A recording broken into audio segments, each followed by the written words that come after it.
There are moments in human history when opportunity and preparation collide, when decades of technological development, centuries of accumulated knowledge, and the random chance of cosmic timing all converge into a brief window of possibility. This is one of those moments.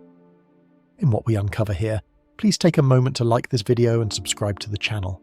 Your support helps us continue bringing you the latest developments on 3 Atlas as they unfold in real time. On July 1st, 2025, the Atlas telescope in Chile detected an object moving against the background stars. Within days, astronomers calculated its trajectory and realized something extraordinary. This was not one of our sun's children.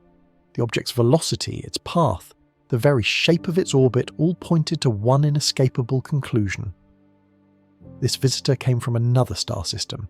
They designated it 3I/Atlas, the third confirmed interstellar object ever detected, and immediately a clock began ticking. Not a clock marking hours or days, but one marking the narrow window during which humanity could study this ancient traveller before it vanished forever into the darkness between stars. As I speak these words, that clock is still ticking. 3I Atlas is moving through our outer solar system at 62 kilometers per second. That's roughly 223,000 kilometers per hour. Fast enough to circle Earth's equator in less than 3 minutes. Fast enough that every second carries it 124 miles farther along its hyperbolic trajectory away from the Sun. It passed its closest approach to the Sun on October 30th, 2025. 1.4 astronomical units, roughly 210 million kilometers, close enough for the Sun's warmth to trigger outgassing. Close enough for that mysterious nickel vapor to begin glowing green. Close enough for our telescopes to capture detailed spectra. But that moment of closest approach is already receding into the past. 3I Atlas is now heading outward, climbing away from the Sun's gravity well, accelerating into the outer solar system. On December 19th, 2025, it will make its closest approach to Earth. 1.8 astronomical units. Still distant by human standards, but as close as this ancient wanderer will ever come to our world, and then it will leave.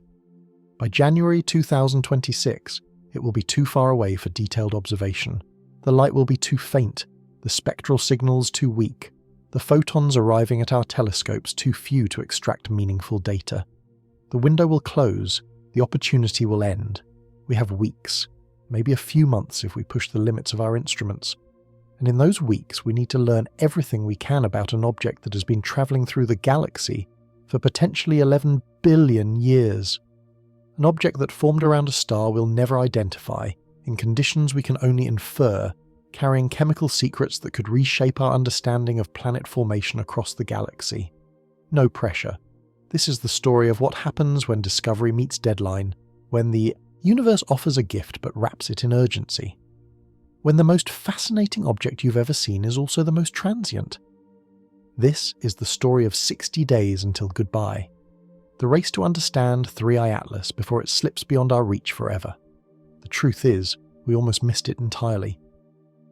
If the Atlas survey hadn't been scanning that particular patch of sky on that particular night, if the weather had been poor, if the algorithm that flags moving objects had been calibrated slightly differently, 3I Atlas might have passed through our solar system completely unnoticed. It would have warmed as it approached the Sun, outgassed its mysterious nickel vapor, glowed green in the darkness, and departed without any human ever knowing it existed. Think about how many times that has probably happened. How many interstellar visitors have passed through undetected because we weren't looking at the right place at the right time, or because our instruments weren't sensitive enough, or because we simply hadn't developed the technology to notice them yet. Before 2017, we had never detected a single interstellar object passing through our solar system. Not one. It's not that they weren't there. Statistical models suggest that at any given moment, there are thousands of interstellar objects within the orbit of Neptune. Small ones mostly. Kilometre scale or smaller. Dark against the darkness. Nearly impossible to see unless they happen to pass close to the Sun and begin outgassing. But we weren't looking. We didn't have the survey telescopes, the detection algorithms, the computational power to process millions of images and identify the rare moving objects that might be visitors from other star systems. We were effectively blind to this entire category of cosmic phenomenon. That changed with the Pan-STARRS survey in Hawaii, with ATLAS in Chile, with the increasingly sophisticated automated systems that scan the sky night after night, comparing new images to previous observations, flagging anything that moves or changes or appears where nothing was before. These systems are designed primarily to find asteroids and comets that might threaten Earth. Planetary defense, the very real concern that someday a large rock might be on a collision course with our planet, and we'd better know about it in advance if we want to do anything about it. That's the primary mission: finding potential impactors, calculating their orbits, determining which ones might pose a threat. But these same systems, these same telescopes and algorithms, are also perfectly suited to finding interstellar visitors, because interstellar objects move differently than solar system objects. They're faster, for one thing. They come in at steeper angles. Their orbits are hyperbolic rather than elliptical. And when you calculate their trajectory backward, when you trace where they came from, the path doesn't lead to the outer solar system or the Oort cloud. It leads to interstellar space. That's how we found Oumuamua in 2017. That's how we found Borisov in 2019. And that's how ATLAS found 3I/Atlas in July of 2025. July 1st, the discovery date, the moment the clock started. Because from that moment forward, astronomers around the world have been scrambling to observe this object while they still can, requesting telescope time, writing proposals, coordinating observations across multiple wavelengths and multiple instruments, racing to collect as much data as possible before 3I/Atlas fades beyond detection. This isn't leisurely science. This isn't the kind of research where you can take your time, think carefully about what observations to make, come back next month or next year to follow up on interesting findings. This is sprint science, urgent science, make every observation count science, because December 19th is coming, the close approach, the best opportunity, the moment when 3I/Atlas will be as close to Earth as it will ever be. And after that moment, it's only getting farther away, fainter, harder to observe, the signal-to-noise ratio declining with every passing day. Astronomers call this kind of work target of opportunity science. Something appears unexpectedly, something rare or unusual or transient, and you drop everything else to observe it, because if you don't observe it now, you might never get another chance. Supernovae are targets of opportunity. They appear without warning. They're brightest in the first days and weeks after explosion. If you want to understand the early phases, the shock breakout, the first light, you need to observe immediately. Wait too long, and you've missed the most interesting part. Gamma-ray bursts are targets of opportunity. They flash across the sky in seconds or minutes. By the time you notice them, they're often already fading. You have hours, maybe days, to point every available telescope at the afterglow before it dims below detectability. And interstellar objects are targets of opportunity. They appear, they're observable for weeks or months, and then they're gone, forever. No second chances, no follow-up missions years later. What you learn during the observing window is what you get to know about that object for the rest of human history. That creates pressure, intense pressure, because every observation matters. Every spectrum could reveal something crucial. Every photometric data point adds to the picture, and you're always aware that time is running out. I want you to understand what it takes to observe something like 3I/Atlas. It's not as simple as pointing a telescope at the sky and looking. Professional astronomical research involves layers of planning, proposal writing, competition for limited resources, and careful coordination. Telescope time is precious. The world's major observatories, places like the European Southern Observatory in Chile, the Keck telescopes in Hawaii, the Hubble Space Telescope in orbit, these instruments are in constant demand. Hundreds of astronomers want to use them. Everyone has projects, questions they want to answer, objects they want to study. So there's a proposal process. You write a detailed document explaining what you want to observe, why it's important, what scientific questions it will answer, what methods you'll use, how much telescope time you need. Your proposal is reviewed by a panel of other astronomers. They evaluate the scientific merit, the feasibility, the importance relative to other proposed projects, and then they decide. Some proposals are accepted, many are rejected. Competition is fierce.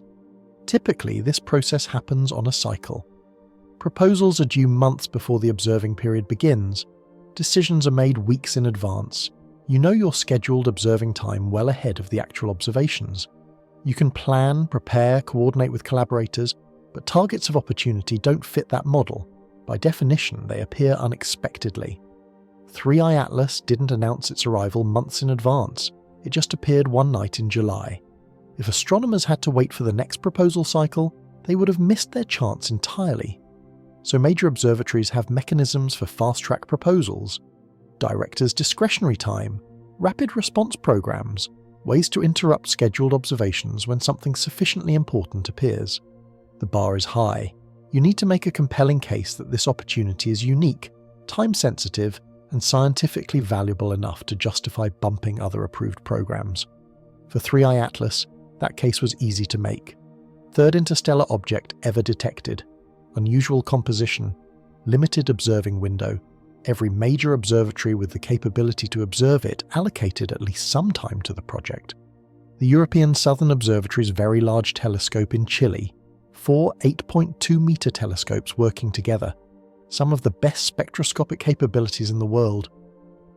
They pointed at 3i Atlas multiple times in late July and August, capturing the spectra that revealed the nickel emission. The Hubble Space Telescope, above Earth's atmosphere, no atmospheric distortion, no weather delays, able to observe ultraviolet wavelengths that don't penetrate Earth's atmosphere.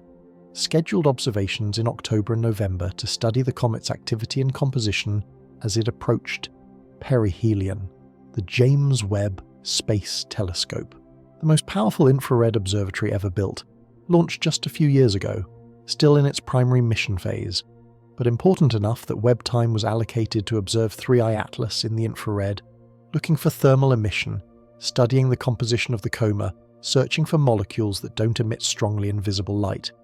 Ground-based observatories across the globe, Gemini North and South, Subaru in Hawaii, the Gran Telescopio Canarias in Spain, Lowell Observatory in Arizona. Dozens of facilities, each contributing observations, each adding pieces to the puzzle. And then there are the amateur astronomers, the backyard observers with their own telescopes, the astrophotography enthusiasts. They can't match the light-gathering power or spectroscopic capabilities of the major observatories, but they can contribute. They can track the comet's position, monitor its brightness, document changes in the coma, and collectively their observations add time coverage. Because professional telescopes can only observe for a few hours per night, but amateur networks span the globe. Someone, somewhere, is always in darkness, potentially able to observe. This is modern astronomy at its best. Professional and amateur, ground-based and space-based, optical and infrared and ultraviolet, multiple wavelengths, multiple instruments, multiple perspectives, all focused on one target, all racing against the clock. Because here's the hard truth. We're going to run out of time before we run out of questions. There are observations we want to make that we won't have time for, measurements we'd like to repeat that we won't be able to repeat, follow-up studies that would clarify ambiguities but that will have to remain undone because 3i Atlas will be too far away. Science always wants more data, more time, more opportunities to test hypotheses and refine models. But the universe doesn't care what we want. It operates on its own schedule. 3i Atlas arrived when it arrived. It's leaving when it's leaving. We adapt to its timeline or we miss the opportunity. Let me tell you about December 19th, the close approach date. The day circled on every relevant astronomer's calendar. The deadline that's driving so much of the urgency. 1.8 astronomical units. In cosmic terms, that's nothing. In practical observational terms, it's everything. At that distance, the amount of light we receive from 3i Atlas will be at or near its maximum for this entire encounter. More photons means better signal to noise. Better signal to noise means we can detect fainter spectral features. Measure brightness variations more precisely. Potentially resolve structure in the coma that's invisible at greater distances. The close approach window isn't just December 19th. It's roughly mid-December through early January. About 3 weeks when 3i Atlas is near its closest distance to Earth. Before that, it's farther away. After that, it's receding. This 3-week period is the prime observing opportunity. The moment when Earth and 3i Atlas are as close as they're going to get. And it's winter in the northern hemisphere. That means long nights, more darkness, more observing hours. For northern hemisphere observatories, that's a gift. But it also means potential weather problems. Winter storms, cloud cover, The ever-present risk that on the most important night, the sky might not cooperate. Southern Hemisphere observatories have the opposite situation: summer, shorter nights, but generally better weather in places like Chile and Australia. Clear skies, stable atmospheric conditions, the trade-offs never end. What happens if clouds roll in during the close approach? What happens if a critical instrument malfunctions at the wrong moment? What happens if something goes wrong during the narrow window when observations matter most? There's no backup plan. There's no second chance. If you miss the observation, it's missed. The data you don't collect is data you'll never have. So there's redundancy. Multiple telescopes observing the same target.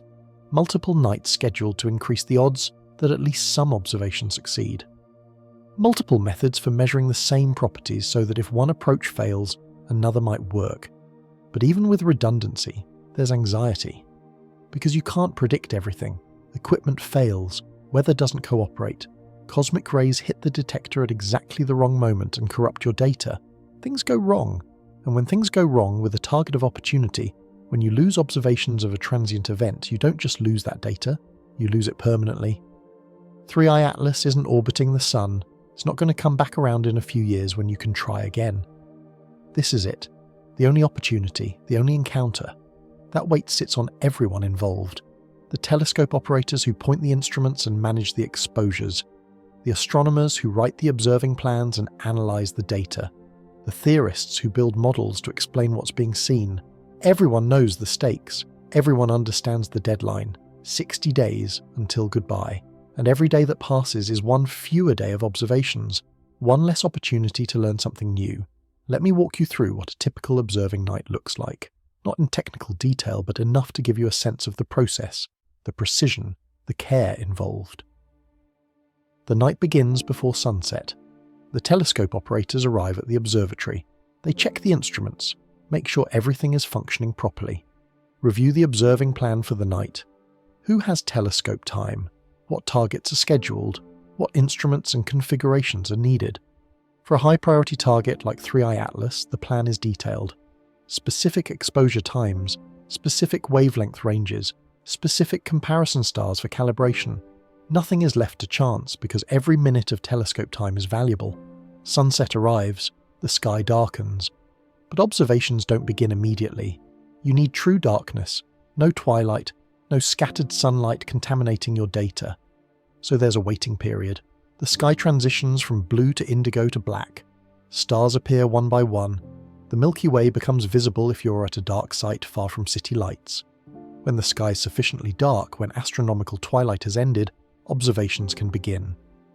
The telescope slews to the first target. Motors hum. The massive structure moves with surprising grace despite weighing tons. The dome rotates to align with the telescope's pointing direction. The target is acquired, the spectrograph or camera is configured, and then the exposure begins. Light from 3i Atlas, light that left the comet minutes ago, begins falling on the detector. Photons accumulate.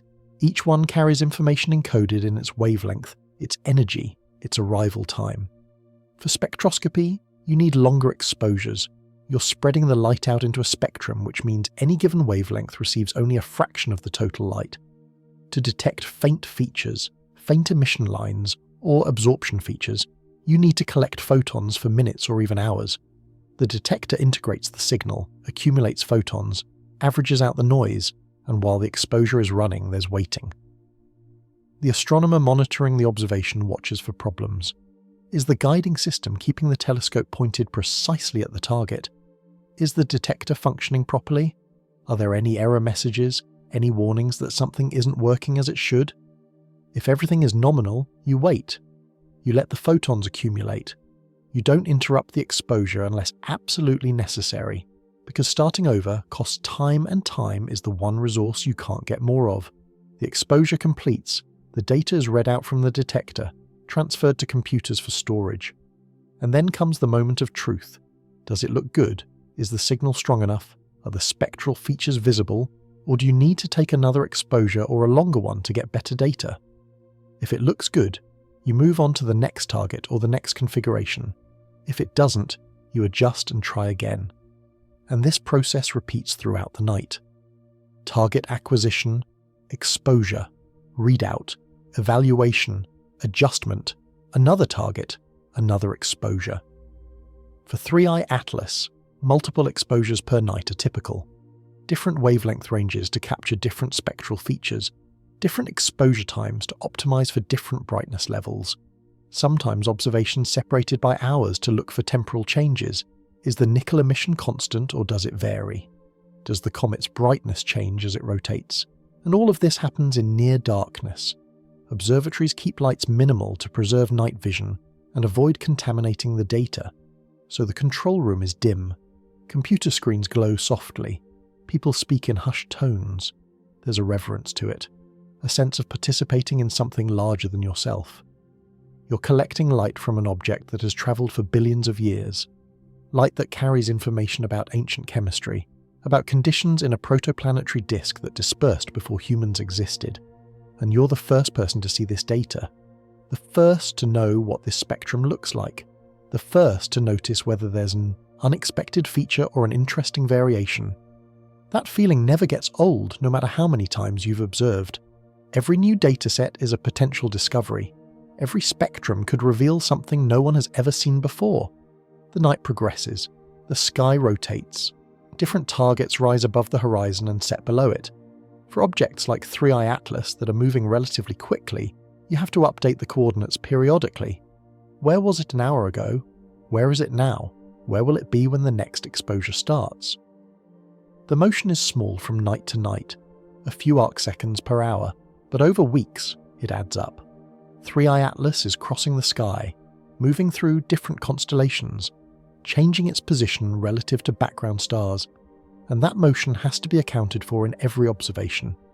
Eventually dawn approaches, the sky begins to brighten, not sunrise yet, but the first hints of twilight, and that's the signal to end observations.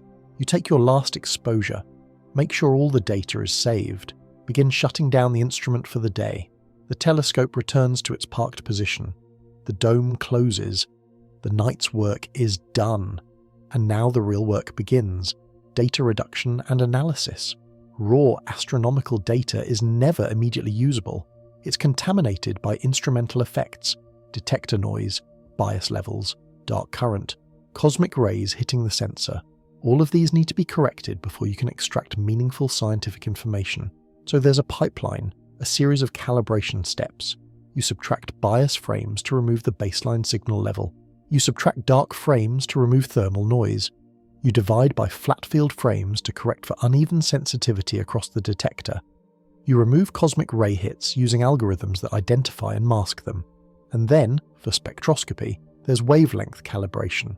You need to precisely match each pixel on the detector to a specific wavelength of light. To do this, you observe comparison lamps with known emission lines: neon, argon, xenon. Their spectral lines have well-known wavelengths. By matching the observed positions to the known wavelengths, you create a calibration curve. Now you can say with confidence that pixel 1200 corresponds to 5,867 angstroms. That pixel is where you'd expect to see nickel emission. And only after all of this processing, all of this calibration and correction, do you have a science-ready spectrum. A graph showing intensity as a function of a wavelength. And finally, you can look at it and see what's actually there. Is the nickel line present? How bright is it? Are there other unexpected features? Does this spectrum look different from previous nights? Is the comet's composition changing as it evolves? These are the questions that drive the analysis, and answering them requires careful comparison. You compare tonight's spectrum to last week's, to observations from different telescopes, to model predictions, to spectra of solar system comets. Every comparison teaches you something. And remember, while one team is analysing data from last night's observations, other teams are planning tonight's observations, writing observing scripts, calculating optimal exposure times, coordinating with other observatories to avoid duplication and maximise coverage. This is happening simultaneously at multiple facilities around the world, teams that may never meet in person, communicating via email and video calls and shared databases, posting preliminary results to astronomers' telegrams, updating ephemerids so everyone knows where to point their telescopes, sharing calibration data and reduction pipelines. Modern astronomy is intensely collaborative. The days of lone astronomers working in isolation are long gone. Major discoveries require coordination across institutions, across countries, across entire continents. And for something like 3i Atlas, that coordination is happening in real time. Fast science, collaborative science, racing against the clock science, because the clock is always ticking. It's November now as I record this. December 19th is coming. The close approach, and after that, the slow fade. By late January, 3i Atlas will be beyond the orbit of Mars, heading outward, dimming with every passing day. By February it will be difficult to observe even with the largest telescopes. By March, impossible. The window will have closed. The data we have is the data we'll have. No more observations, no follow-up studies years later, no chance to revisit interesting questions when better instruments become available. This is it. The entirety of human knowledge about 3i Atlas will be determined by what we learn in these few months. That's the pressure. That's the urgency. That's why this feels like a race. But here's the beautiful thing about that pressure. It focuses the mind. It forces priorities. It makes you think carefully about which observations matter most, which questions are most important, where to spend your limited time and limited telescope resources. In normal astronomical research, you can afford to be leisurely. Take a few observations, think about them, come up with new questions, propose more observations for next year. Build your understanding gradually over multiple observing seasons. With 3i Atlas, you don't have that luxury. You have to make decisions quickly. Which wavelength ranges to observe? How to balance broad surveys versus detailed follow-up? Whether to spend time confirming previous measurements or searching for new phenomena. These decisions matter. Make the right call and you might discover something profound. Make the wrong call and you might miss the most interesting aspect of the comet entirely. And you won't know which is which until after the fact, after 3i Atlas is gone, and you're left with whatever data you manage to collect. That's the nature of target of opportunity science. High pressure, high stakes, no second chances. It's exhilarating and terrifying in equal measure. Let me tell you what we're trying to learn in these 60 days. What questions we're racing to answer before 3i Atlas disappears. First, and most obviously, we want to understand the nickel emission. Why is it happening? What mechanism is vaporizing nickel at temperatures far too cold for thermal sublimation? Is it really volatile nickel compounds as some have hypothesized? Is there some other energy source we haven't identified? Can we detect changes in the emission as the comet moves farther from the Sun? These questions require repeated spectroscopic observations, multiple nights, different heliocentric distances, watching how the emission intensity varies with solar distance and time. If the volatile compound hypothesis is correct, the emission should fade as the comet cools. If it doesn't fade, or if it fades differently than predicted, that tells us something important. Second, we want to understand the overall composition. The nickel is dramatic, but it's not the only unusual aspect. The carbon dioxide dominance, the lack of visible ion emission, the strong non-gravitational acceleration. Each of these hints at an unusual chemical makeup.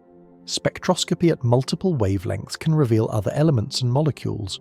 Carbon monoxide, methane, complex organics, the full inventory of what 3i Atlas is made of. This requires observations in different parts of the spectrum. Visible light for certain atoms and simple molecules, ultraviolet for others, infrared for molecules that emit thermally. Each wavelength range provides different information. Together, they build a complete picture.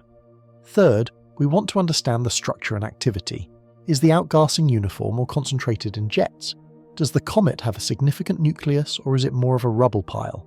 How fast is it rotating and is that rotation stable or chaotic? Does the coma show any unexpected features or asymmetries? This requires photometric monitoring, taking images at regular intervals, measuring brightness variations, looking for periodic changes that would indicate rotation, mapping the spatial distribution of emitted material. All of this helps constrain physical models of what 3i Atlas actually looks like up close. Fourth, we want precise trajectory measurements. The better we know 3i Atlas's path, the more accurately we can project where it came from and where it's going. Can we trace its trajectory back to a specific region of the galaxy? Can we identify any stellar encounters in its past? Where will it be in 1,000,000 years? This requires astrometry, precise measurements of position against background stars, multiple observations over weeks and months to track the motion. corrections for parallax and Earth's orbital motion. It's painstaking work, but it pays off in precise orbital elements that constrain the object's history.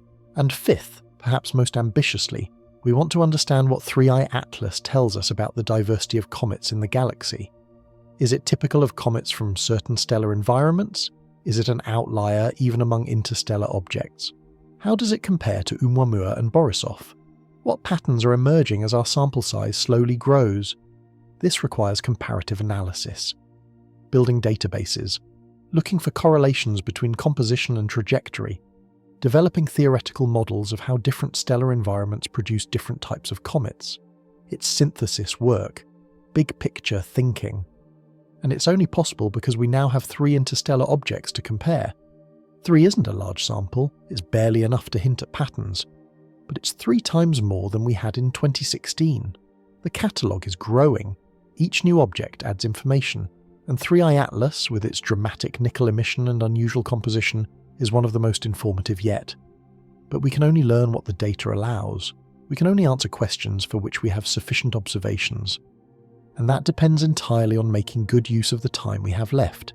60 days. Well, fewer now. The countdown continues while we speak. Every hour that passes is one fewer hour of darkness for observations, one fewer opportunity to point a telescope at this ancient traveller. The pressure is immense, but so is the opportunity. We are living in the brief window when 3i Atlas is close enough to study, when its light is strong enough for our instruments to analyse, when humanity can reach across the void and touch, however briefly, something from another star's family. This moment will not come again, not with this object, not in our lifetimes. When 3i Atlas leaves, it's gone forever. The data we collect now is the only data we'll ever have, so the telescopes point. The spectrographs split light into rainbows, the detectors count photons, the astronomers analyse data late into the night, and collectively, incrementally, we're learning, building our understanding, racing to decode the message written in vaporized metal and ancient ice before the messenger departs. December 19th is coming, the close approach, the deadline that's driving everything, and after that, the long goodbye. Watching 3i Atlas fade, squeezing every last bit of data from increasingly faint signals, pushing our instruments to their limits, making every photon count. This is astronomy at its most urgent, most exciting, most bittersweet. Because even as we celebrate each new discovery, each new spectrum showing unexpected features, we're aware of how little time remains, how many questions will stay unanswered, how much we'll never know about this visitor from the ancient galaxy. But that's okay. That's the nature of discovery. You learn what you can, you make the most of the opportunity you're given, and you accept that mystery will always remain. That the universe is too vast, too complex, too subtle for any finite species to fully comprehend. What matters is that we try, that we point our telescopes, that we ask our questions, that we care enough to race against the clock in pursuit of understanding. Because that's what makes us human. Not the answers we find, but the questions we ask. Not the knowledge we possess, but the curiosity that drives us to seek more knowledge. 3i Atlas doesn't know we're watching, doesn't care about our deadlines or our urgency or our desperate scramble to learn everything we can before it's gone. It's simply following the laws of physics, moving through space, outgassing as the sun warms it, reflecting sunlight, emitting nickel vapor because that's what its chemistry causes it to do. But we notice, we care. We dedicate our nights to observation and our days to analysis. We coordinate across continents and share data and build models. We race against time because the opportunity matters to us. And in doing so, we're participating in something larger than ourselves. We're part of the human project of understanding the universe. The accumulated effort of generations who looked up and wondered and worked to decode the messages written in starlight. 3i Atlas is one message, one data point, one brief encounter. But it's our encounter, our opportunity, our moment to learn something new about the cosmos, and we're making the most of it.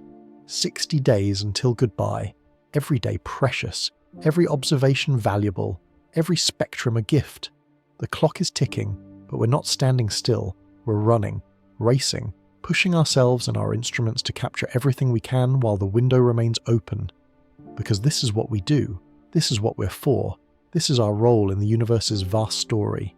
We notice, we wonder, we seek to understand, even when time is short and answers are incomplete, and the object of our study is already leaving, especially then. Let me tell you what we know so far, what the observations have revealed in the months since discovery, what patterns are emerging from the growing dataset, what surprises 3i Atlas has delivered, and what mysteries remain unsolved. We know it's old. The trajectory calculations, the orbital dynamics, the sheer velocity with which it entered our solar system all point to an object that has been wandering the galaxy for billions of years. Preliminary estimates suggest anywhere from 3 to 11 billion years of travel. That's longer than Earth has existed, possibly longer than the Sun has existed. Think about what that means. 3i Atlas formed when the universe was younger, when the Milky Way was less evolved, when the density of heavy elements in the interstellar medium was lower because fewer generations of stars had lived and died, and enriched the gas with supernova debris. It formed in a galaxy that looked different than the galaxy we inhabit today. Maybe not. Dramatically different, but measurably so. The spiral arms were in different positions. Stars that exist today hadn't been born yet. Stars that existed then have since died. The entire cosmic landscape has shifted during 3i Atlas's journey. And through all of that time, it has been frozen, travelling through interstellar space where temperatures hover just a few degrees above absolute zero.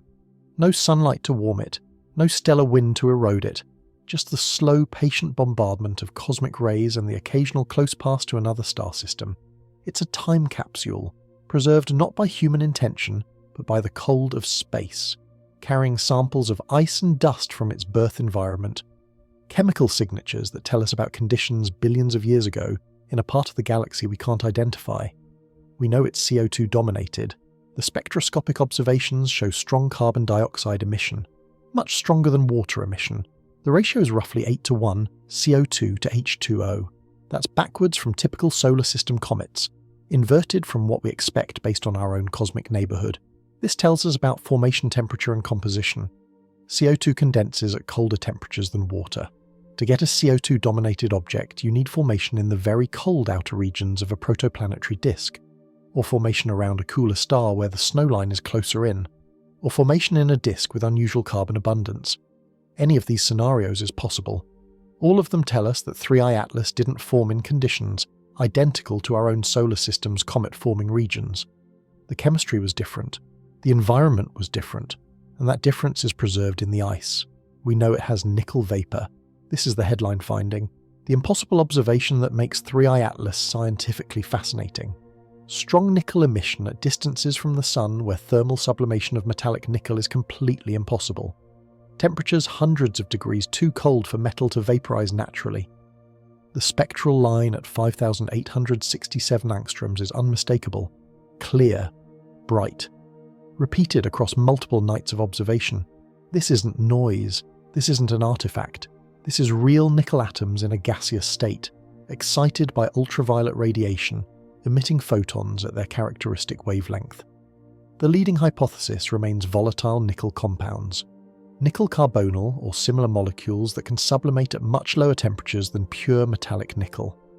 These compounds form under specific conditions, cold temperatures, carbon monoxide-rich environments, low oxygen levels, conditions that might exist in certain protoplanetary disks, but don't exist in our own solar system's comet-forming regions.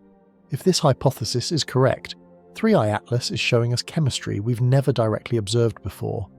Not because the chemistry is impossible or exotic in some fundamental sense, but because it doesn't occur in objects formed around our particular type of star in our particular stellar environment. But the hypothesis isn't proven. It's consistent with observations but not confirmed. And that's what makes the ongoing observations so critical. If nickel emission decreases as 3i Atlas moves farther from the Sun and cools, that supports the volatile compound idea. If it stays constant or behaves anomalously, we need to rethink our models. We know iron is missing. This is perhaps as strange as the nickel being present. When we see metal emission from comets, we typically see iron and nickel together. Always. They're produced together in supernovae. They condense together in protoplanetary disks. They appear together in spectroscopic observations. But 3i Atlas shows strong nickel emission, and no corresponding iron lines. No iron atoms glowing at their characteristic wavelengths. No evidence of iron vapour in the coma at all. This demands explanation. Iron sublimes more easily than nickel. If conditions exist for nickel vaporization, iron should absolutely be vaporizing too. We should see even more iron than nickel, but we don't. We see nickel without iron. Several explanations have been proposed. Differential depletion, where iron-bearing materials sublimated preferentially during earlier stages of the comet's approach, leaving nickel-rich materials behind. Selective chemistry during formation that concentrated nickel into volatile compounds while locking iron into non-volatile forms. Unusual iron-to-nickel ratio in the source material due to specific nucleosynthetic history. None of these explanations is fully satisfying. Each raises as many questions as it answers, but that's where we are. The observation is solid, the explanation is uncertain, and time is running out to gather more data that might clarify the situation. We know it has strong non-gravitational acceleration.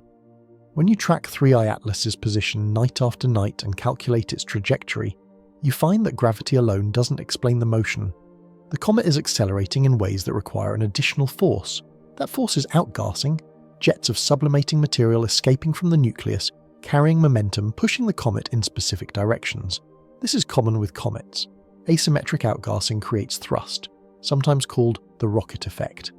As ice sublimes and gas escapes, conservation of momentum means the nucleus must move in the opposite direction. Over time, this can significantly alter the trajectory.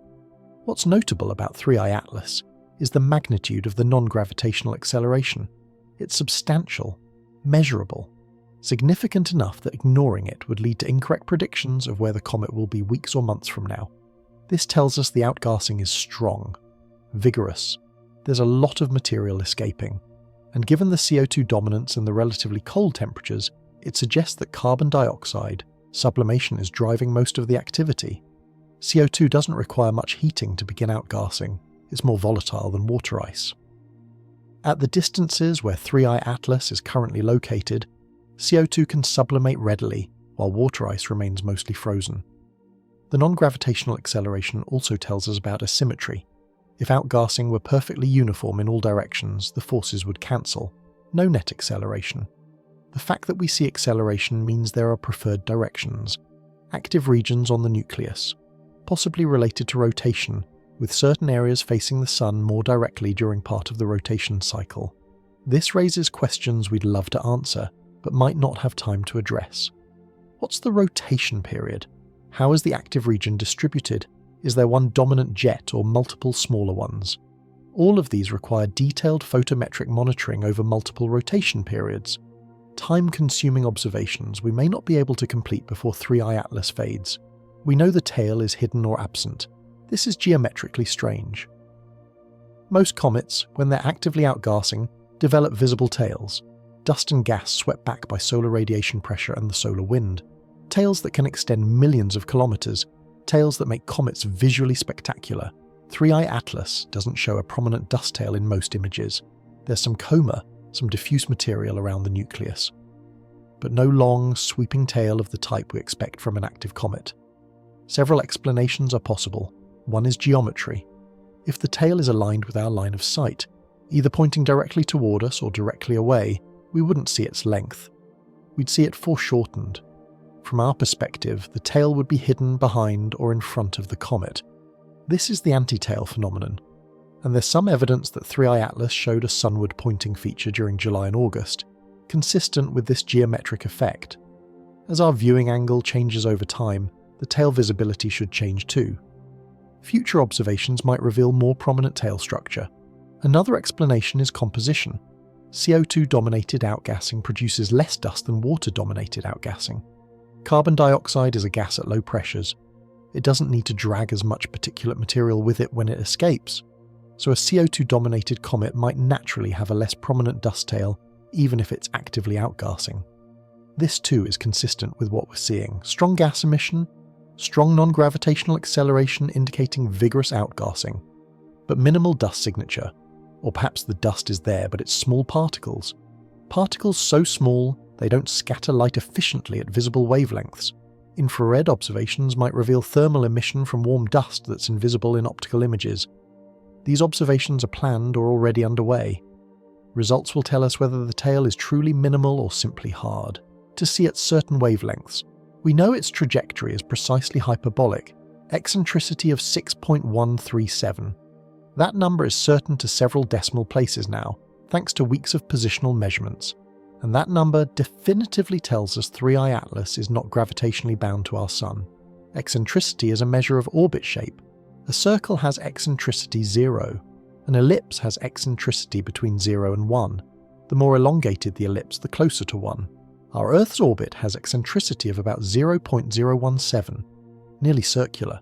A parabola, the boundary case between closed and open orbits, has eccentricity exactly 1. Anything less than 1 is bound. Anything greater is unbound. Will leave the system and never return.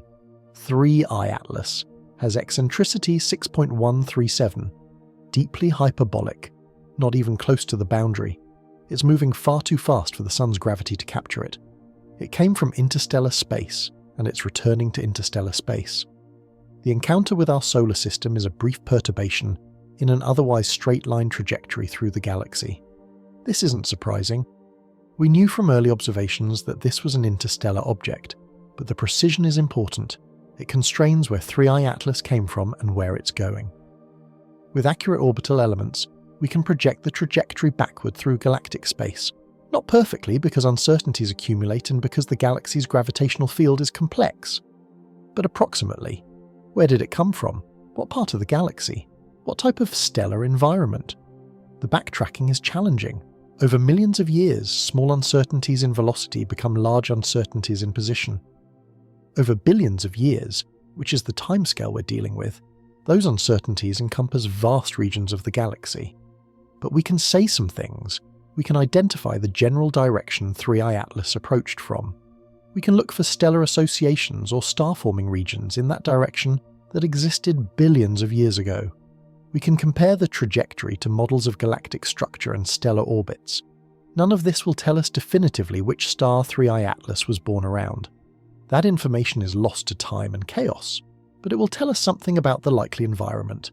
Dense spiral arm or sparse interarm region, metal-rich or metal-poor, near active star formation or in a quiet zone, and we can project forward. Where is 3i Atlas going? What will it encounter next? This is more certain because we're predicting future rather than reconstructing past. The uncertainties are smaller, the trajectory is well constrained for at least the next few thousand years. The answer is nowhere specific. 3i Atlas is heading generally toward the constellation Aries from our perspective, but that's just a direction in the sky. It doesn't correspond to any particular star system. In a million years, it will be 20 light years away in that general direction. In 10 million years, 200 light years. In a billion years, it could be anywhere within a huge volume of space. Will it encounter another star? Probably eventually. The galaxy has hundreds of billions of stars. Over billions of years, close approaches are statistically likely, but predicting when or where is impossible given the chaotic nature of galactic dynamics. So 3i Atlas will wander, as it has wandered, as it will continue to wander for timescales that dwarf human civilization. Silent. Frozen again once it's far enough from any star, carrying its chemical secrets through the empty spaces between suns. We know it appeared right on schedule. Not in terms of when it arrived, that was unpredictable, but in terms of detection statistics. Based on the discovery of Oumuamua and Borisov, astronomers calculated how common interstellar objects must be. How many must be passing through the inner solar system at any given time for our surveys to have detected 2 in just a few years? The numbers suggested we should find roughly 1 interstellar object per year with current survey capabilities. Maybe more as telescopes and algorithms improve. Maybe fewer if Oumuamua and Borisov were statistical flukes. 3i Atlas appearing in 2025 fits those predictions. It's the 3rd detection in 8 years. That's consistent with the 1 per year expectation, given that not every interstellar object is detected. Some pass through when we're not looking. Some are too small or too inactive to notice. Some move through regions of the sky that aren't being surveyed intensively. This consistency is actually important. It means our statistical models are probably roughly correct. It means interstellar objects passing through the solar system are common enough that we can expect to detect more. It means building a catalogue is feasible, and that catalogue will teach us things we can't learn from 3 examples. It will reveal patterns, correlations between composition and trajectory, variations in size distribution, differences between objects that suggest multiple formation environments or evolutionary pathways. 3i Atlas is a data point, the third in a growing catalogue, and every additional data point makes the catalogue more valuable, more statistically robust, more capable of revealing underlying truth. We know it's teaching us about the limits of our models. This might be the most important thing 3i Atlas is doing. It's showing us where our understanding is incomplete, where our models of comet behaviour need refinement, where we've been assuming universality based on our limited sample of solar system objects. The nickel emission is the most dramatic example. Our models of comet composition and outgassing didn't predict this. We knew nickel existed in comets. We knew it could be detected spectroscopically when comets get close enough to the Sun for metals to vaporize, but we didn't expect to see it at 3.88 AU. Our model said that shouldn't happen, so either the models are wrong or our understanding of comet composition is incomplete. Probably both. Probably the models are based on solar system comets that don't include volatile metal compounds, because those compounds don't form in our particular stellar environment. And probably our understanding of the diversity of possible comet compositions is narrower than the actual diversity that exists in the galaxy. 3i Atlas is forcing us to expand that understanding, to consider possibilities we hadn't thought necessary, to update our models to include chemistry we thought was irrelevant or negligible. This is how science progresses, not through sudden revelations that overturn everything, through gradual refinement, through encountering observations that don't quite fit, through recognizing that your models are approximations and that reality is more complex than your approximations capture. 3i Atlas is providing those observations, those mismatches between expectation and reality, those hints that there's more to learn. We know we're running out of time to learn it. Every observation made so far has raised new questions, questions that require follow-up observations that require telescope time we might not have. The nickel emission varies night to night. Why? Is it related to rotation? Is it dependent on which hemisphere is facing the Sun? Is there a correlation with solar wind conditions or solar flare activity? All of these are testable hypotheses, but they require sustained monitoring, multiple observations per week over several weeks, coordination between different observatories to maximize coverage. That kind of campaign takes planning and resources, and it assumes the target remains bright enough for the necessary signal to noise. As 3i Atlas recedes from Earth after the December 19th close approach, it will get fainter, the signals will get weaker, the exposure times needed to detect faint spectral features will get longer. At some point, the observations become impractical. You'd need hours of integration time to detect what you could see in minutes during closer approach. So there's a window, a sweet spot. Before close approach, the target is getting brighter. After close approach, it's getting fainter. The window of maximum efficiency is centered on mid-December through early January, maybe 3 weeks. 21 nights if weather cooperates and telescopes remain functional. 21 nights to answer as many questions as possible, to test as many hypotheses as feasible, to collect enough data that when 3i Atlas is gone, we have something substantial to work with. It's not enough. It's never enough. Science always wants more data, more time, more opportunities, but it's what we have, and we're making the most of it.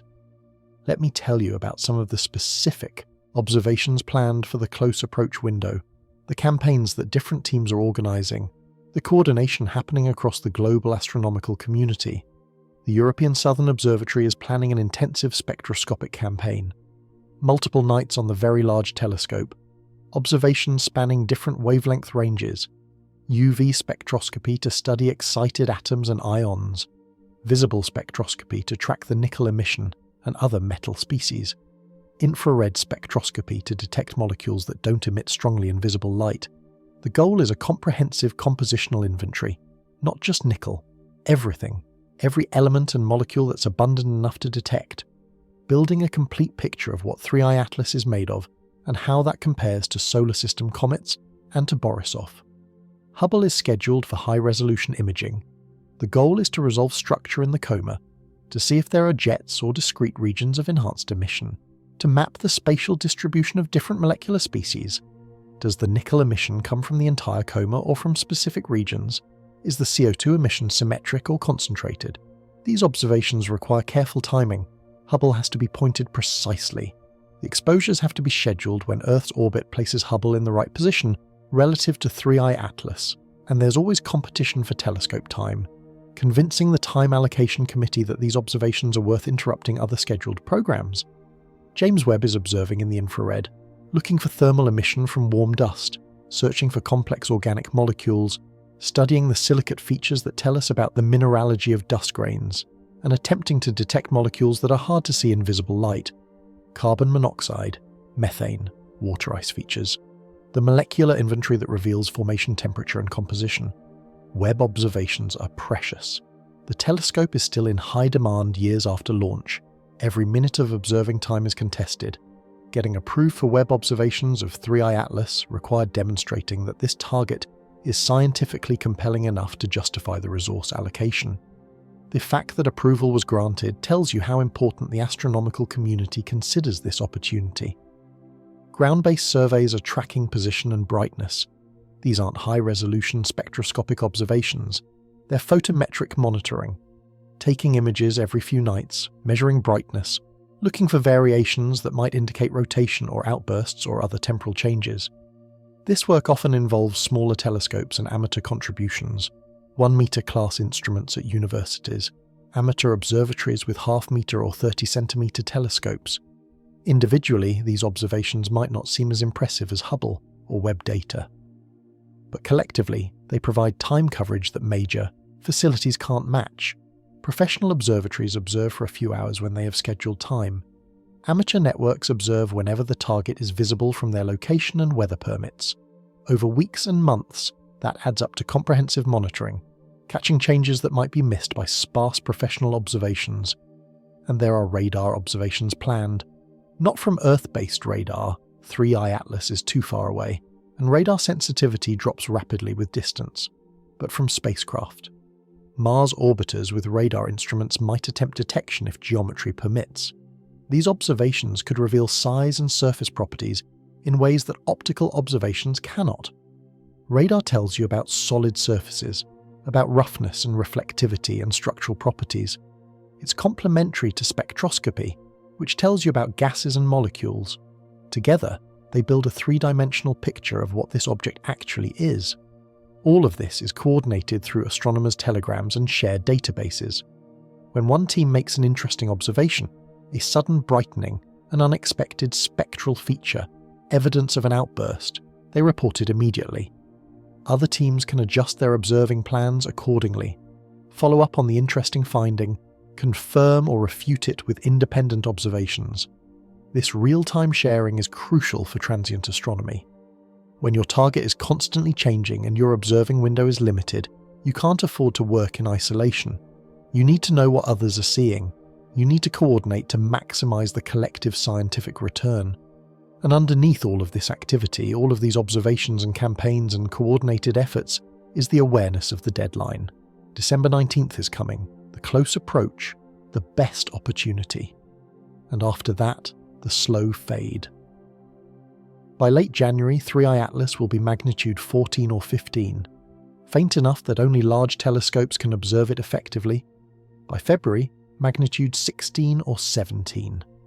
Difficult even for large telescopes, requiring long integration times and excellent seeing conditions. By March, it will be effectively unobservable, too faint, too much noise, the signal buried beneath detector limitations and sky background. And that will be that. The observation window will close. We'll have whatever data we manage to collect, and from that finite data set, we'll construct our understanding, write our papers, draw our conclusions, build our models. Future astronomers will look back at these observations the way we look back at historical observations of Halley's Comet or the Crab Nebula supernova, as snapshots from a particular moment, data collected with the technology available at the time, valuable for what they reveal, but also limited by what the instruments could measure and what the observers thought to look for. There will be things we miss, observations we should have made but didn't think of, questions we should have asked but didn't realize were important. That's inevitable. You can't know in advance which observations will turn out to be crucial, but we're trying. We're asking the questions we can think of. making the observations that seem most valuable, using the best instruments we have, racing against the clock because the opportunity won't come again. That's the reality of target of opportunity science. You do your best with limited time and limited resources, and you accept that perfection isn't possible. What matters is making the attempt, seizing the opportunity, learning what you can while you can, because something is infinitely better than nothing. A few months of observations is infinitely more valuable than no observations. An incomplete dataset is infinitely more useful than no data at all. 3I Atlas is leaving. That's certain. What's uncertain is how much we'll know about it when it's gone. How many of our questions will have answered. How well we'll understand this visitor from another star system. That depends entirely on what happens in these next few weeks. On whether weather cooperates, on whether instruments function properly, on whether we make good observing decisions, on whether we're lucky enough to catch something unexpected and important. It depends on 60 days of intensive effort, 60 days of coordination, 60 days of racing against the clock, and the clock is ticking. Let me tell you about the people behind these observations, the astronomers who are spending their nights staring at computer screens, the graduate students whose thesis projects suddenly involve this unexpected visitor, the telescope operators who keep the instruments pointed precisely at a moving target, the theorists who are frantically updating their models to explain unexpected observations. Because 3I Atlas isn't just a scientific opportunity, it's a human story, a story about curiosity and dedication and the extraordinary effort required to extract knowledge from the universe.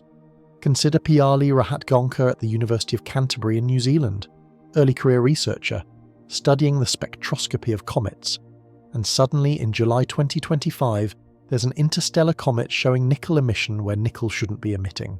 This is her area of expertise. This is exactly the kind of observation her career has prepared her to analyse.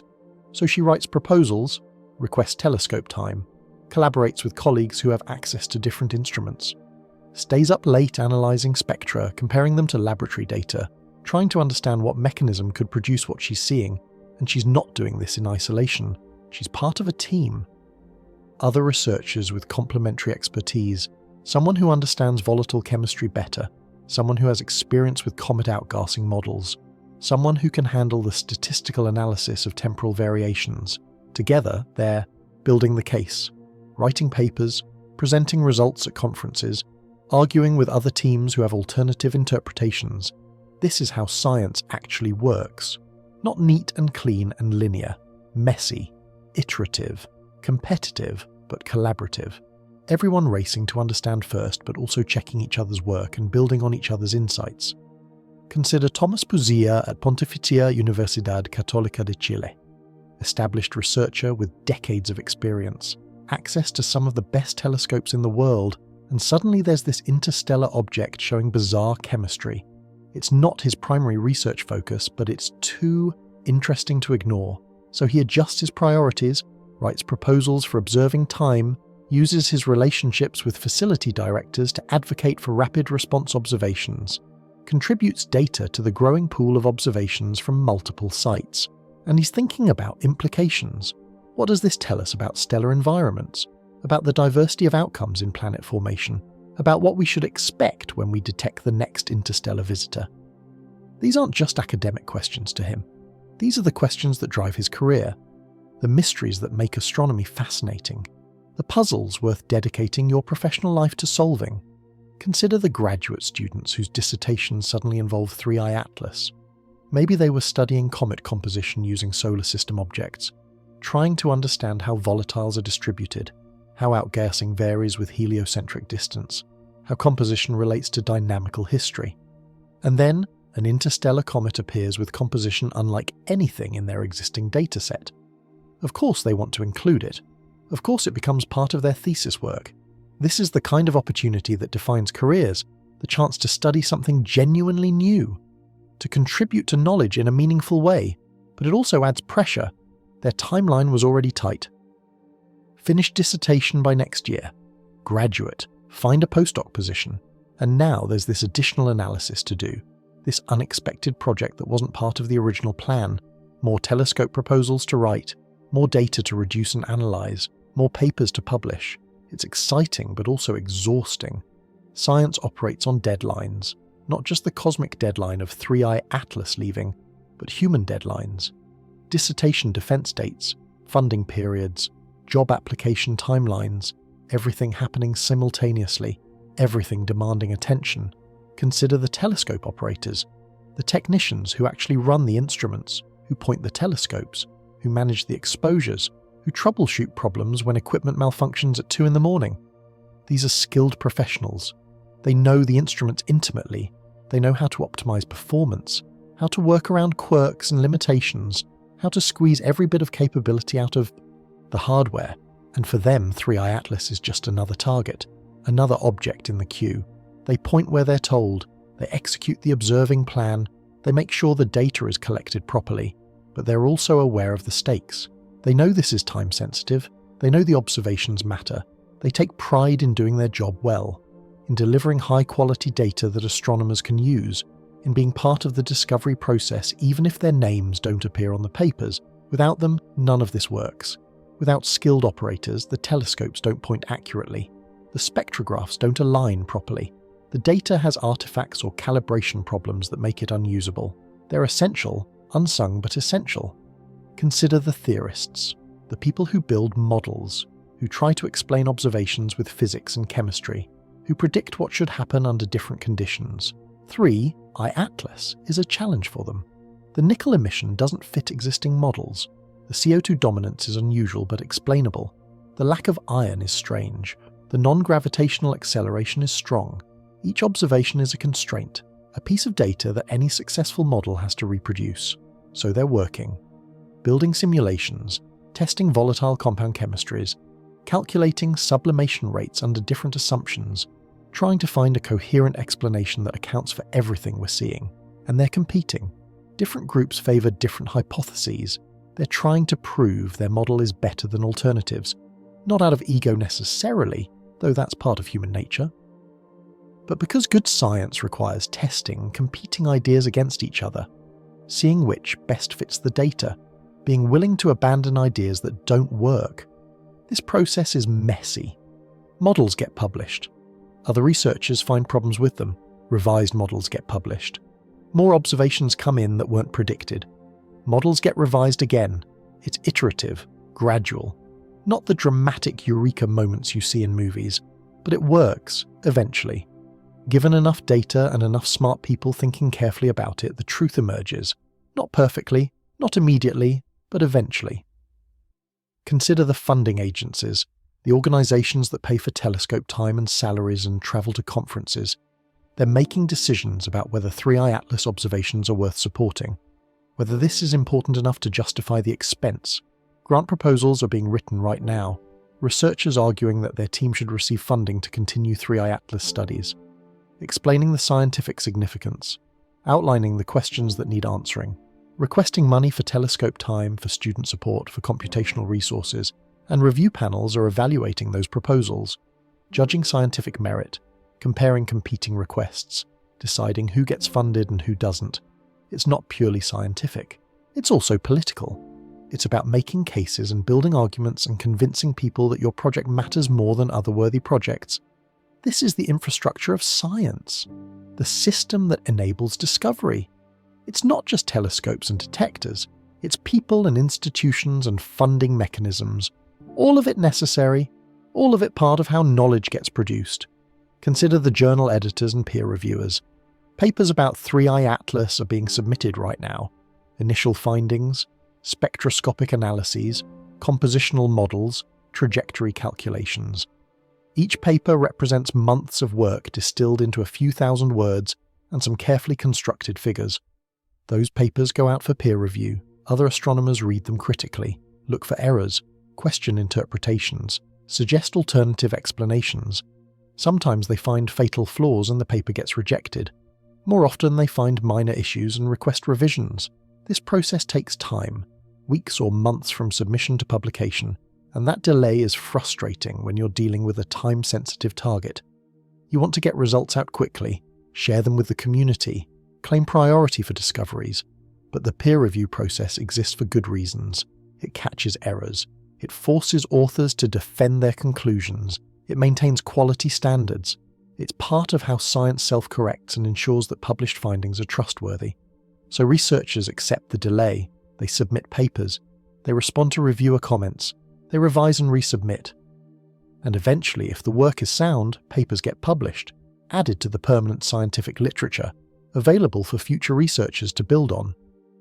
Consider the broader scientific community, the astronomers who aren't directly observing Three-Eye Atlas, but who are paying attention, reading the papers, attending the talks, thinking about implications for their own research. Maybe they study exoplanets. They're interested in Three-Eye Atlas because it tells them something about planet formation in other stellar systems, about the diversity of outcomes, about what compositions are possible. Maybe they study galactic dynamics. They're interested in the trajectory, in what it tells us about the population of interstellar objects, in how to incorporate these objects into models of how the galaxy evolves. Maybe they study astrobiology. They're interested in the organic molecules, in whether interstellar objects could transport prebiotic chemistry between star systems, in whether panspermia is a realistic possibility. Everyone finds connections to their own work. Everyone sees how Three-Eye Atlas relates to questions they care about. That's the beauty of astronomy. Everything connects. An observation in one subfield has implications for other subfields. Knowledge accumulates in non-obvious ways. Consider the students, the undergraduates taking astronomy classes, the ones who might become the next generation of researchers. They're hearing about Three-Eye Atlas in lectures, seeing it as an example of current astronomical research, getting excited about the possibility of studying objects from other star systems. Some of them will be inspired, will decide to pursue graduate studies in planetary science or spectroscopy or astrochemistry, will end up working on the next interstellar visitor, will push the field forward. That's how science perpetuates itself, through inspiration, through showing students that there are still mysteries to solve, still discoveries to make, still opportunities to contribute to human knowledge. Three-Eye Atlas isn't just teaching us about comet chemistry. It's teaching the next generation what modern astronomy looks like, what real research involves, what kinds of questions are worth asking. Consider the public, the people who aren't astronomers, who don't have access to professional telescopes, who might not understand spectroscopy or orbital mechanics, but who are curious, who find it fascinating that an object from another star system is passing through ours. They read news articles, watch YouTube videos, listen to podcasts. They want to understand what this means, why it matters, what we're learning, and communicating with them matters, not just because science is publicly funded and the public deserves to know what their money is supporting, but because science is part of human culture, part of what makes our species remarkable, the collective project of understanding the universe. When you explain Three-Eye Atlas to someone who's not a specialist, when you share the wonder of detecting nickel vapor from an object billions of years old, when you convey the urgency of the limited observation window, you're bringing them into the story, making them part of the discovery process. Maybe they don't analyze spectra, but they care about the questions, they wonder what it means. They're invested in finding out. That's valuable.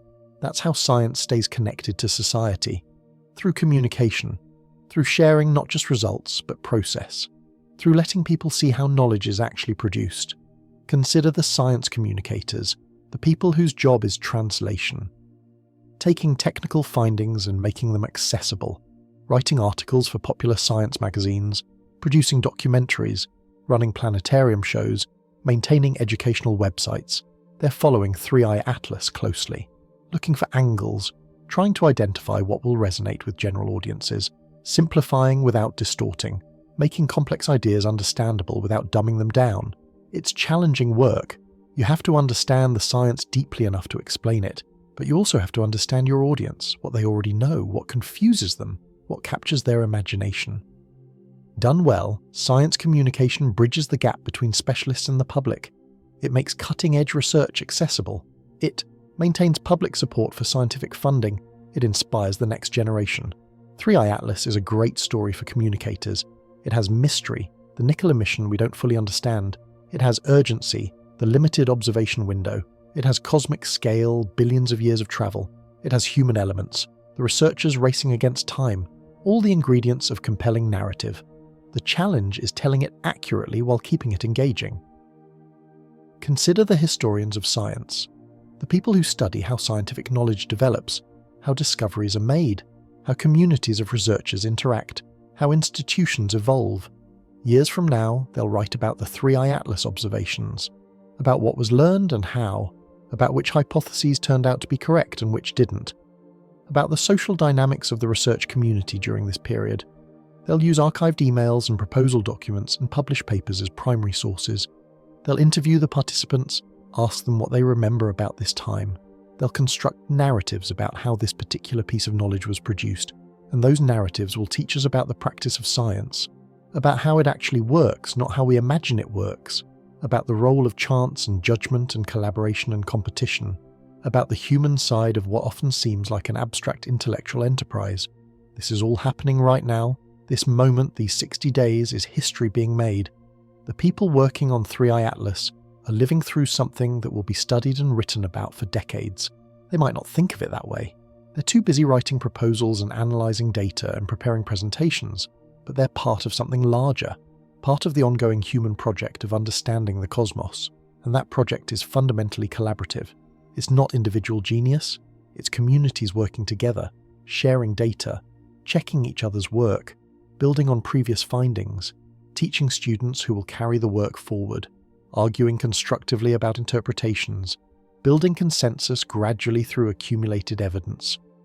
3i Atlas is being studied by hundreds of people across dozens of institutions in multiple countries. No single person understands everything about it. Everyone contributes their piece, their expertise, their perspective, and collectively the community builds understanding that no individual could achieve alone. This is modern science, distributed, interconnected, dependent on infrastructure and institutions and shared norms about how research should be conducted. It's not perfect. There are biases and power dynamics and resource inequalities. Not everyone has equal access to the best telescopes or the most funding. But it works, imperfectly but genuinely. Knowledge accumulates, understanding deepens, mysteries get solved even if new mysteries emerge in the process, and 3i Atlas, this visitor from another star, this wanderer that spent billions of years in darkness before briefly warming itself by our sun, is teaching us things we couldn't learn any other way. About chemistry and ancient stellar environments, about the diversity of planetary system outcomes, about what's common and what's rare in the galaxy, but only because hundreds of people are dedicating their time and expertise to studying it, only because institutions are supporting that work, only because there's a global community committed to understanding. The clock is ticking for 3i Atlas, but in another sense, the clock has been ticking for this entire research community, building the telescopes over decades, training the scientists over years, developing the techniques and methods and theoretical frameworks that make interpretation possible. This moment, these observations, this race against time, it's the culmination of generations of effort, standing on the shoulders of giants, as Newton said. Except it's not giants. It's thousands of ordinary people who contributed small pieces over long timescales, who built the foundation that makes this particular discovery possible. December 19th is coming, the close approach, the peak of the observing campaign. And everyone involved knows that what happens in those critical weeks will determine how much we ultimately learn. Will weather cooperate? Will instruments function flawlessly? Will we make the right observing decisions? Will we be lucky enough to catch something unexpected and scientifically valuable? No one knows. That's part of what makes this exciting and terrifying. The outcome isn't determined yet. We're living through the uncertainty, making our best efforts and hoping they're sufficient. But whatever happens, however much we learn or don't learn, the attempt matters. The effort matters. The fact that humanity noticed this ancient traveller and cared enough to study it matters. Because that's what makes us who we are.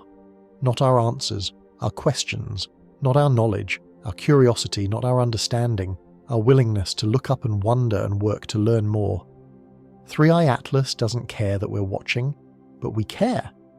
And that caring, that desire to understand, that dedication to pursuing knowledge even when it's difficult and time-constrained and uncertain, that's the most human thing about us. The clock is ticking. 60 days until goodbye. Every day precious, every observation valuable, every person involved contributing to something larger than themselves. This is the race. This is the opportunity. This is what it means to be alive at a moment when the universe offers a gift and we're capable of receiving it. We have weeks left, maybe months if we're fortunate, and in that time there are specific questions we're racing to answer. Questions that matter. Questions whose answers could reshape our understanding of how planetary systems form and evolve across the galaxy. Let me walk you through what we're trying to learn, what observations still need to be made, what analyses are underway, what mysteries persist even as we gather more data. First question: what exactly is causing the nickel emission? We have hypotheses: volatile nickel compounds sublimating at low temperatures, solar wind sputtering, photodissorption driven by ultraviolet radiation. Each mechanism makes different predictions about how the emission should behave as conditions change. If it's volatile compounds, the emission should correlate strongly with heliocentric distance and temperature, fade as the comet cools, brighten again if there's any internal heating from radioactive decay or other sources. If it's solar wind sputtering, the emission should correlate with solar wind strength and comet orientation, vary with space weather, show dependence on magnetic field conditions. If it's photodissorption, the emission should correlate with ultraviolet flux, respond to solar flares, show wavelength dependence that reveals which photon energies are most effective at liberating nickel atoms. Testing these predictions requires sustained monitoring, multiple observations per week, coordinating with solar observatories that track space weather conditions, comparing nickel brightness to solar activity and heliocentric distance simultaneously. That's the kind of campaign that requires resources and coordination, and time we're running out of as 3i Atlas recedes and dims. The observations are happening, data is accumulating, but we won't know the answer until we have enough coverage to distinguish between the competing hypotheses, until the pattern becomes clear, until one explanation fits significantly better than alternatives, and there's always the possibility that the answer is more complex than any single mechanism.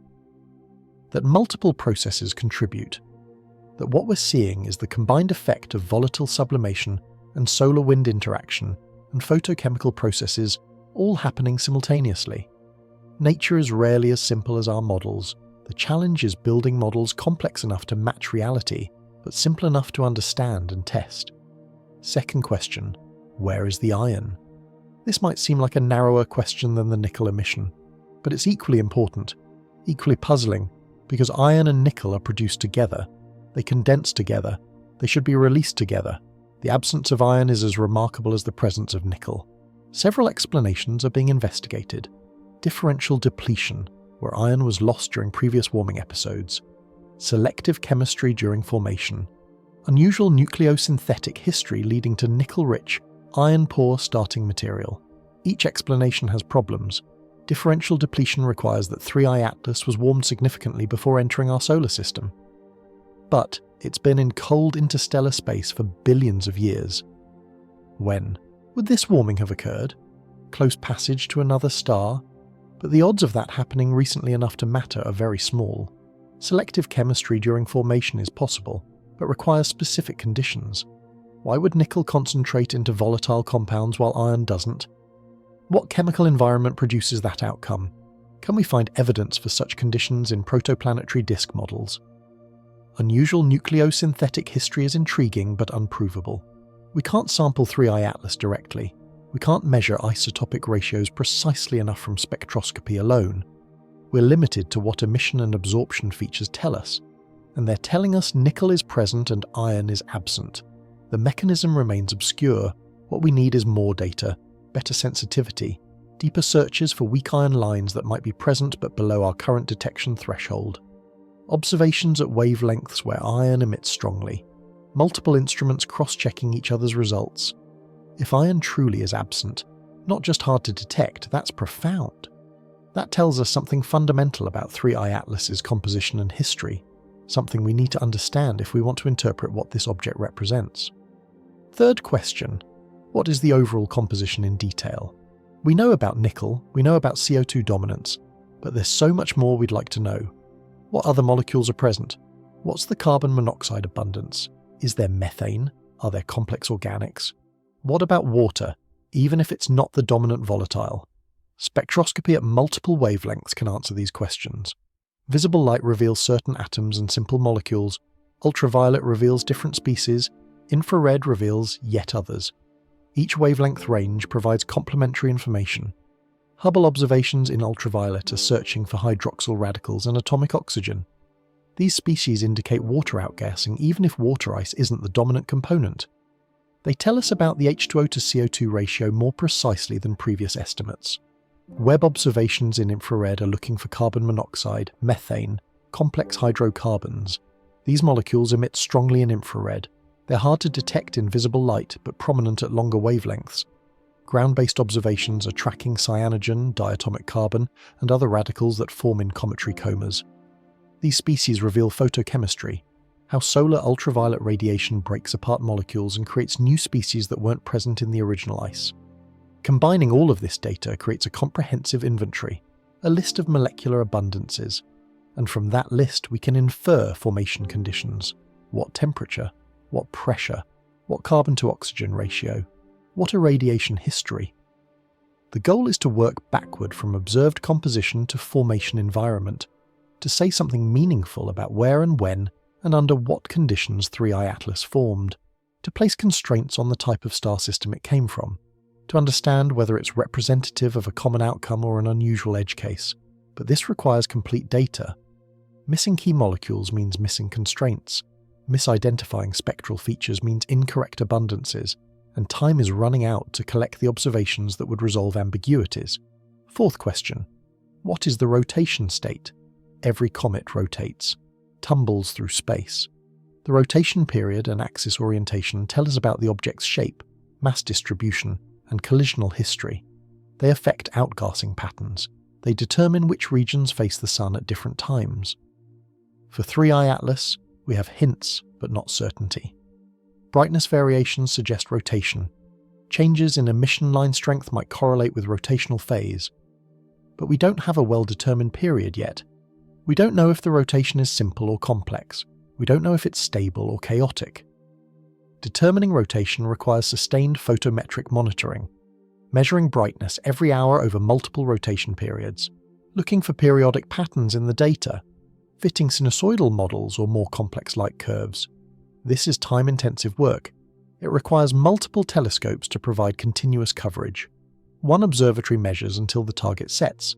Another picks up the observation as the target rises from their location. Coverage continues around the clock using globally distributed facilities. Amateur astronomers contribute significantly to this kind of work. Professional telescopes have limited time available. Amateurs can observe whenever conditions permit. Their data, while potentially lower quality than professional observations, provides temporal coverage that would be impossible otherwise. And rotation matters for interpreting other observations. If you see spectral variations, are they due to changing activity levels? Or just due to rotation bringing different regions into view? You can't distinguish without knowing the rotation period and correlating observations with rotational phase. So this is a priority. Determine the rotation state. Understand how 3I Atlas is tumbling through space. Use that understanding to interpret everything else we're seeing. Fifth question: is there any evidence of subsurface structure or composition gradients? Comets aren't uniform. The surface composition might differ from interior composition. Layers formed at different times during accretion, differentiation caused by heating, weathering from cosmic ray exposure. All of these create gradients, variations from surface to depth. As outgassing exposes fresh material, composition might change. Early observations might show surface material. Later observations, as sublimation erodes the surface, might show deeper layers with different chemistry. This requires comparing observations over time, looking for temporal evolution in spectral features, asking whether molecular abundances are changing as the comet evolves, whether new species appear or existing species fade. For 3I Atlas, we're partway through the observing window. Early observations were made in July and August. Peak observations are happening now in November and December. Future observations will extend into January. Comparing these data sets will reveal whether composition is constant or changing, whether we're seeing the same material throughout or accessing different layers as outgassing progresses. This analysis can't happen in real time. It requires complete datasets from multiple epochs. It requires careful calibration to ensure that observed changes are real and not artifacts of different instruments or observing conditions. It requires patience and thorough analysis. But if composition is changing, that's scientifically valuable. That tells us about internal structure, about how the comet is put together, about whether it's a homogeneous ice ball or a layered structure reflecting complex formation history. Sixth question. What can the trajectory tell us about galactic history? The orbital elements are well determined now. The path 3I Atlas followed into our solar system is known precisely. The path it will follow outward is predictable for thousands of years, but projecting further back, reconstructing where it came from, becomes increasingly uncertain. Small errors in velocity become large errors in position.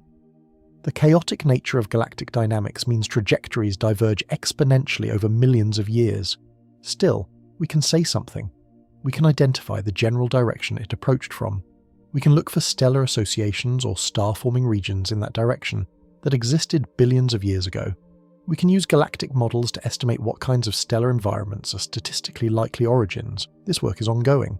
Galactic dynamicists are running simulations, calculating orbits backward in time, incorporating uncertainties, generating probability distributions for where 3I Atlas might have originated.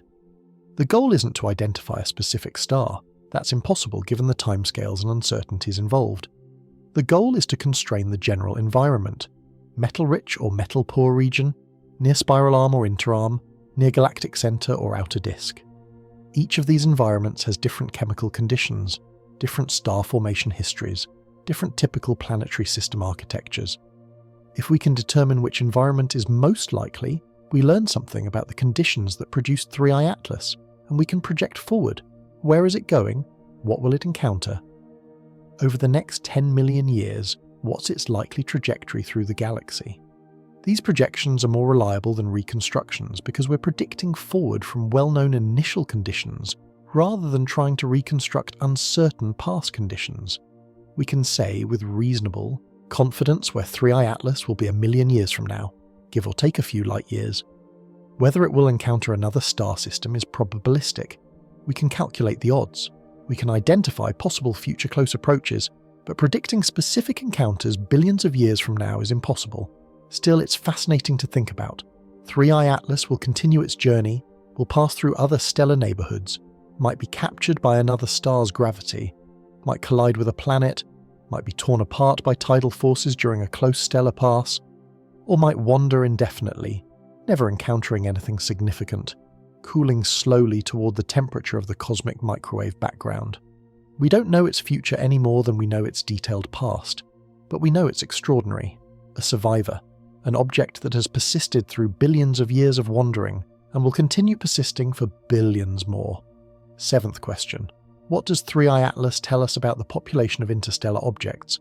We've now detected 3 interstellar visitors, Oumuamua in 2017, Borisov in 2019, 3I Atlas in 2025. Each is different. Each has unique characteristics, but together they're starting to define the diversity of what's out there. Oumuamua was strange, elongated or flat, accelerated without visible outgassing, showed no obvious cometary activity, remained mysterious despite intensive study. It might be a comet with unusual composition, or it might be something else entirely.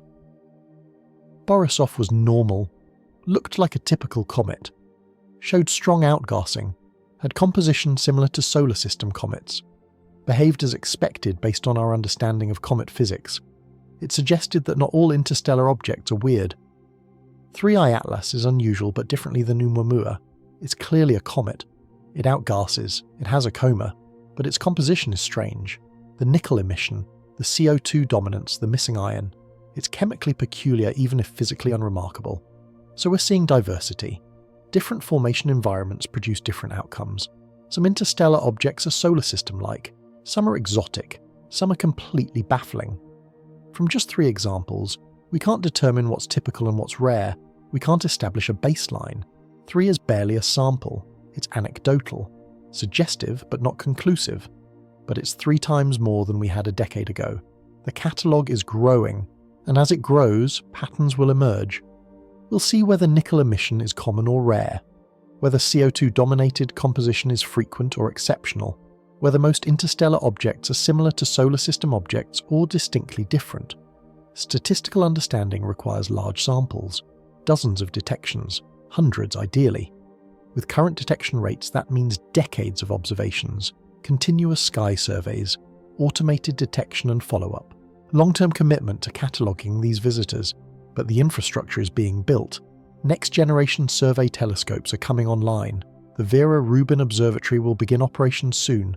It will scan the sky repeatedly, detecting tens or hundreds of interstellar objects per year. Within a decade, we'll have statistical samples.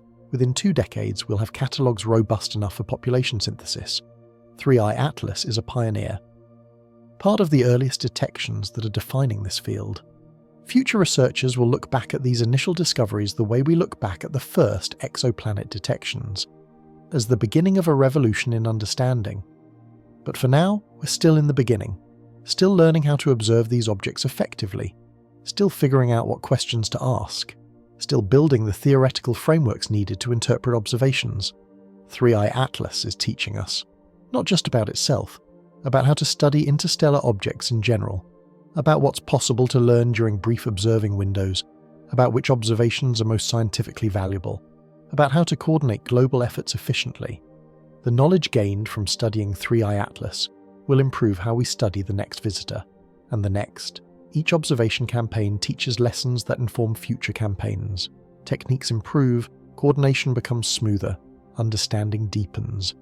This is how new subfields emerge, through initial discoveries that prove something is possible, through building the methods and tools needed to study it systematically, through training researchers who specialize in this area, through gradual institutionalization of what begins as opportunistic ad hoc efforts. 10 years from now, there will be specialists in interstellar object science, graduate programs with students focusing on this topic, conferences dedicated to sharing results, journals with special issues on the latest findings, a mature subfield with its own literature and methodology and community. 3i Atlas is part of that emergence, part of the foundation being laid, and everyone involved knows they're participating in something that's just beginning, something that will grow and develop and continue long after this particular object has faded beyond observation. 8th question. Are there any signs of biological or prebiotic chemistry? This is the question everyone wants to ask, but few ask explicitly. Because it's speculative, because detecting such chemistry is extremely difficult, because false positives are likely and extraordinary claims require extraordinary evidence. But it's worth asking. Interstellar objects could transport organic molecules between star systems, could carry complex chemistry from one protoplanetary disk to another, could in principle contribute to panspermia if life or its precursors exist elsewhere and can survive interstellar transit. What would we look for? Complex organics, amino acids, nuclear bases, molecules associated with biological processes even if not definitively biological, patterns of molecular abundances that seem non-random, isotopic ratios that might indicate biological fractionation. The challenge is that these signatures are subtle. They require high-resolution spectroscopy. They require distinguishing biological signals from abiotic processes that can produce similar chemistry. They require ruling out contamination and instrumental artifacts. For 3i Atlas, no such signatures have been reported. The detected molecules are consistent with abiotic chemistry: CO2, nickel vapor, cyanogen, diatomic carbon. These are expected products of photochemistry and thermal processing. Nothing unexpected biologically, but the searches continue. Web observations might detect complex organics that weren't visible in earlier data. Deeper spectroscopic integrations might reveal faint features that hint at more complex chemistry. The absence of evidence isn't evidence of absence, especially when detection limits are still improving. And even if 3i Atlas shows no biological signatures, future interstellar visitors might. This is why building a catalogue matters. Why studying multiple objects is essential. Why maintaining long-term observational capability is important.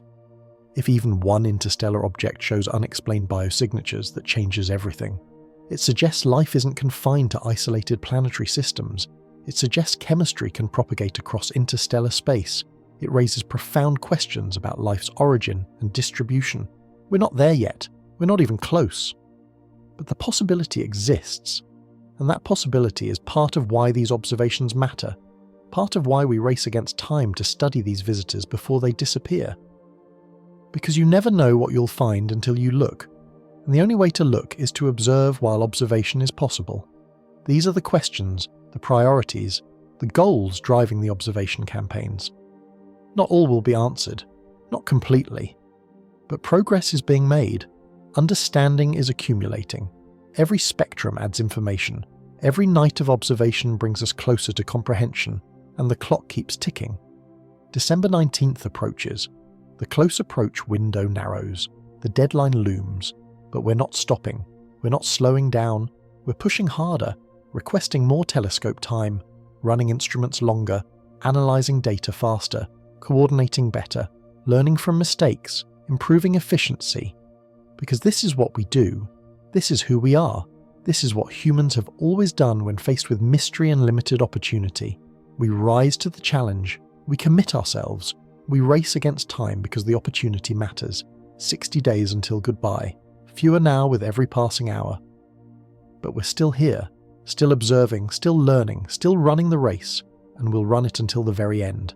Until 3i Atlas is too faint to observe, until the signal drops below noise, until the window closes and there's nothing left to do but analyse the data we managed to collect.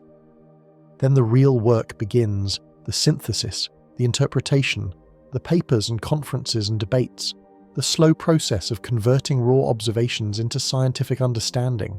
But that's later. Right now, we're still in the moment, still gathering data, still racing the clock, 60 days until goodbye, and we're making every one of them count. As 3i Atlas recedes into darkness, as our observing window narrows and the inevitable goodbye approaches, it's worth stepping back and asking a larger question. What does all of this mean? Why does it matter that an icy rock from another star system is passing through ours? Why dedicate so much effort to studying something that will be gone in weeks and forgotten by most people within months? The easy answer is scientific. We're learning about comet chemistry, about planetary system formation, about the diversity of outcomes in different stellar environments, about the population of objects wandering through interstellar space. These are legitimate scientific goals. They advance human knowledge, they're intrinsically valuable. But there's something deeper here, something that transcends the specific scientific questions, something about what it means to be a species capable of noticing and caring about a visitor from the stars. Consider the scales involved. 3i Atlas has been travelling for potentially 11 billion years. 11 billion. The Sun is only 4.6 billion years old. Earth is 4.54 billion. Complex multicellular life emerged less than 1 billion years ago. Humans have existed for a few 100,000 years. Civilization for 10,000. 3i Atlas has been wandering the galaxy for longer than our entire planetary lineage. It predates everything familiar. It comes from a time when the cosmos was younger, when the chemical composition of the galaxy was measurably different, when stars that dominate our night sky hadn't been born yet, and now, for a few brief months, its path intersects ours. This ancient traveller, this survivor of deep time, passes close enough for us to see it, to study it, to learn from it. The probability of this intersection is vanishingly small. The galaxy is vast, space is mostly empty. The odds that any particular interstellar object would pass through our solar system during the brief window when humans exist and possess the technology to detect it are astronomical. Yet it happened. We're here. We noticed. And we're making the most of this cosmically unlikely opportunity. That says something about human persistence, about our commitment to understanding, about our refusal to let mysteries pass unexamined simply because they're difficult or transient. We could have missed 3i Atlas entirely if the Atlas telescope hadn't been operational that night in July, if the weather had been poor, if the detection algorithm had been calibrated slightly differently. If any of a dozen contingencies had gone slightly wrong, this object would have passed through unnoticed. But we didn't miss it. Our technological infrastructure, built over decades, was ready. Our astronomical surveys, designed primarily for planetary defense, were scanning the sky. Our algorithms, trained on millions of images, successfully identified this moving object and flagged it as unusual. And within hours of detection, the community mobilized. Proposals were written, telescope time was allocated, observations began. The entire global astronomical apparatus focused on this target because we recognized its significance. That's remarkable. That's a testament to human organization, to our ability to coordinate across institutions and nations and competing priorities when something sufficiently important appears. We're not always good at this. We're not always capable of collective action. But sometimes, when the stakes are clear and the opportunity is undeniable, we rise to the occasion. We set aside differences. We work together. We accomplish things that no individual or single institution could achieve alone. 3i Atlas benefited from that collective capability, from the accumulated infrastructure of modern astronomy, from the willingness of researchers worldwide to contribute their expertise and their time to a common goal. And what did that collective effort reveal? An object unlike anything in our solar system, chemistry that challenges our models, mysteries that resist easy explanation, evidence that the galaxy is more diverse, more interesting, more surprising than our theories predicted. This is why exploration matters, why we build telescopes and train astronomers and dedicate resources to studying objects that have no practical utility. Because we don't know what we'll find. Because the universe consistently exceeds our expectations.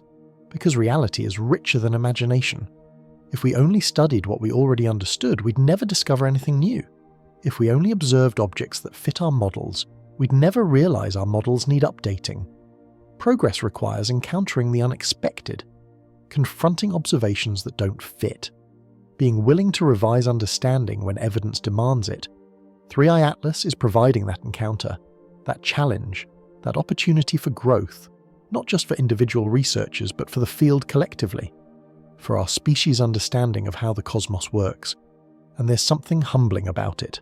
This object doesn't care about us, doesn't know we exist, doesn't notice our observations or appreciate our efforts to understand it. It's simply following the laws of physics, moving through space on a trajectory determined billions of years ago by events we'll never fully reconstruct. We're the ones who care. We're the ones who find meaning in this encounter. We're the ones racing against time because the opportunity matters to us. That asymmetry is profound.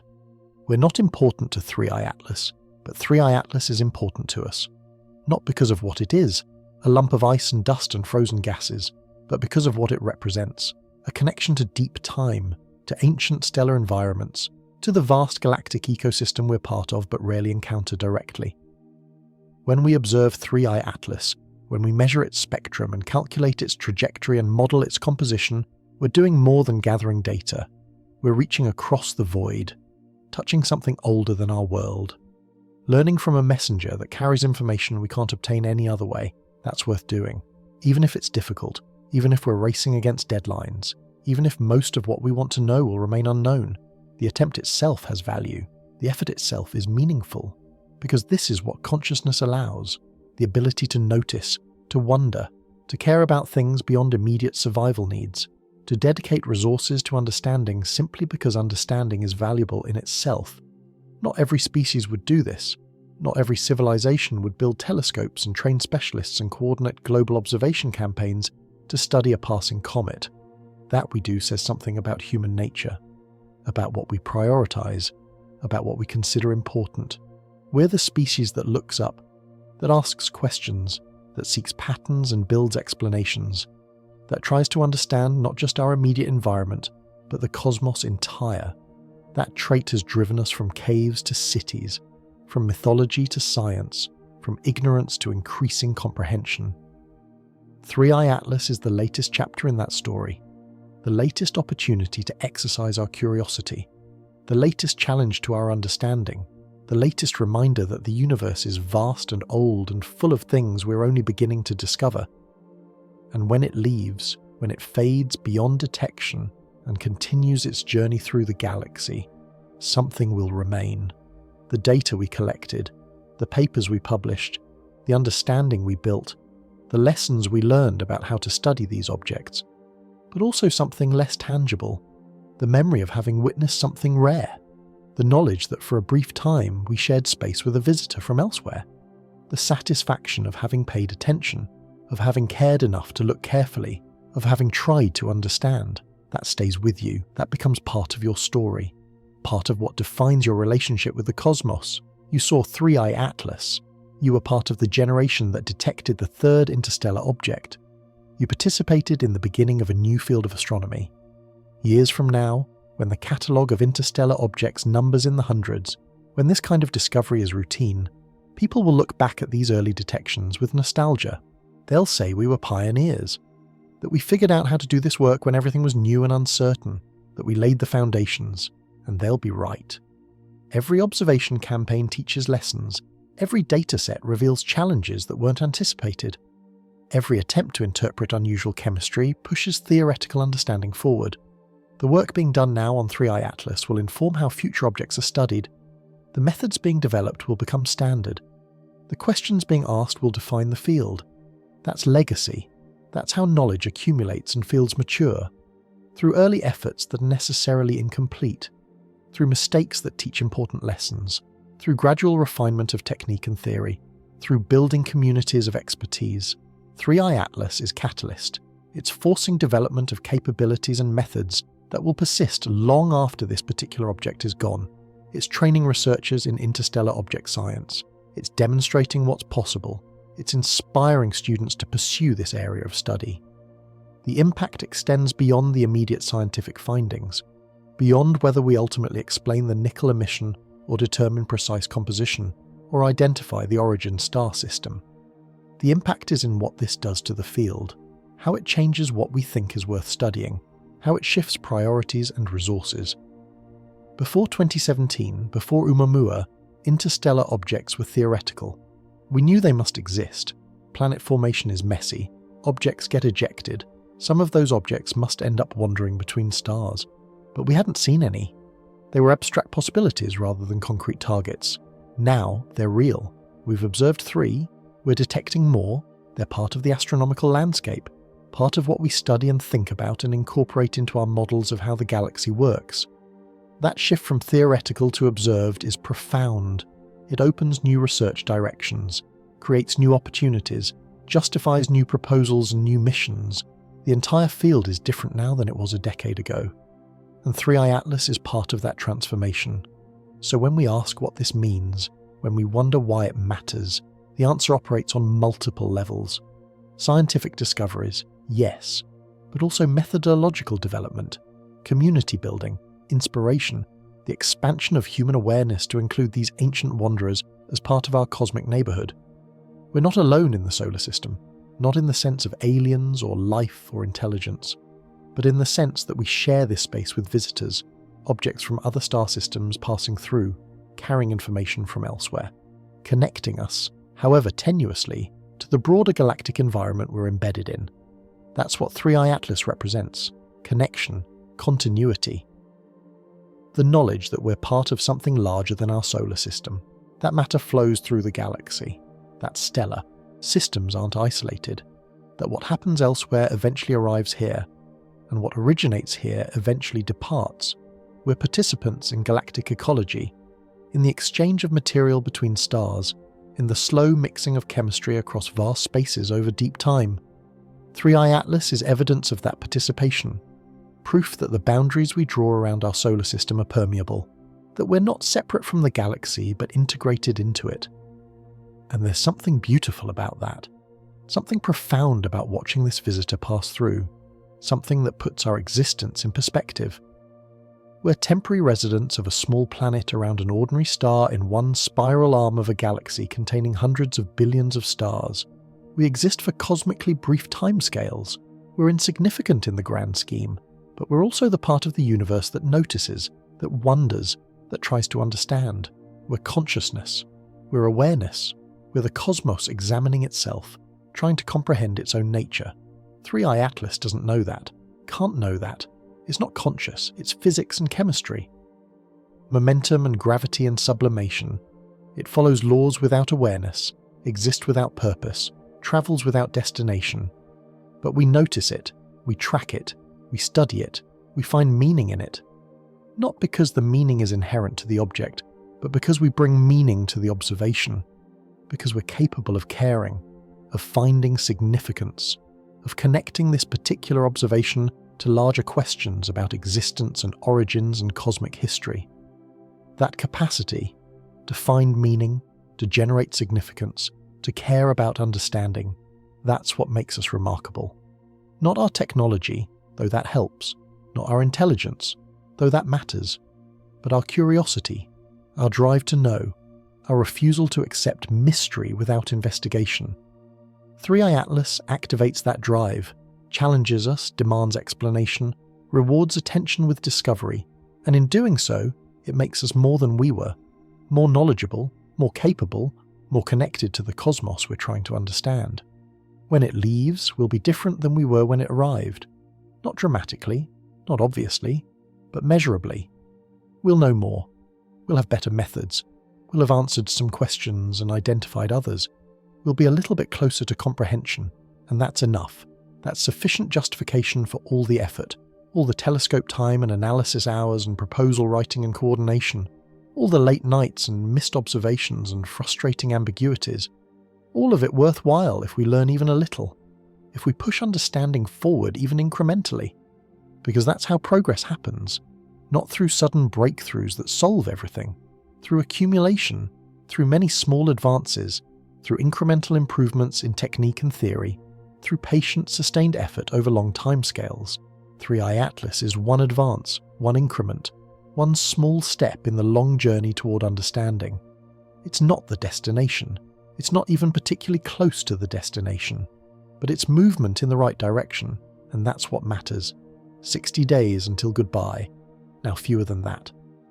The time has passed while we've been speaking, while observations continue, while data accumulates, while researchers analyse and theorists model, and the community works collectively to extract every possible insight before the window closes.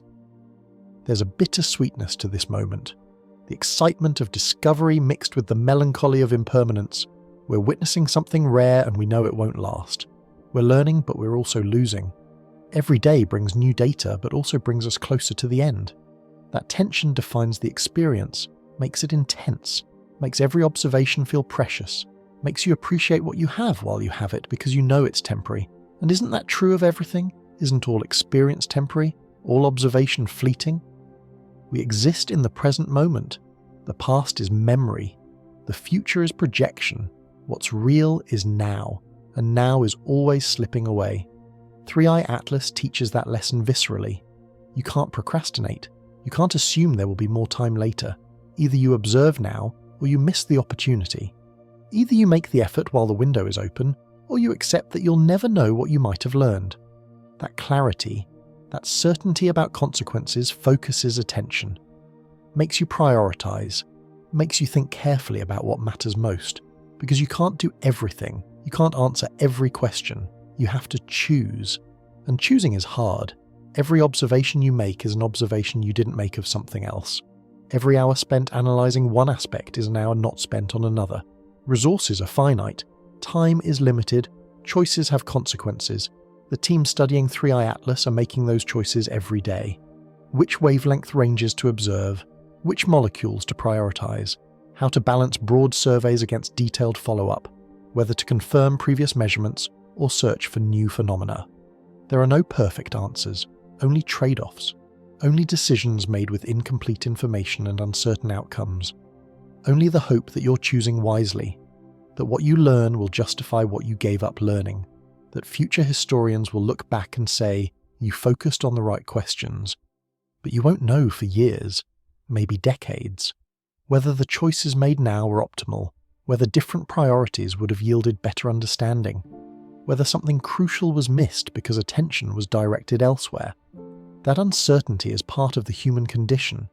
We make decisions with limited knowledge. We do our best with what we have. We accept that perfection is impossible, and good enough is what we can realistically achieve. 3i Atlas doesn't judge those choices, doesn't care whether we observed optimally or suboptimally. It continues on its path regardless, indifferent to our efforts, unaffected by our attention. The judgment, if it comes, will be internal, from the scientific community, from future researchers who look at what was learned and what was missed, from our own assessment of whether we made good use of the opportunity we were given, and that judgment will be mixed. There will be successes, questions answered, discoveries made, data collected that proves valuable for years, papers published that advance understanding, methods developed that improve future observations, but there will also be missed opportunities, questions that could have been answered but weren't, observations that should have been made but weren't prioritized, insights that were possible but weren't pursued. Both are inevitable. Both are part of the process.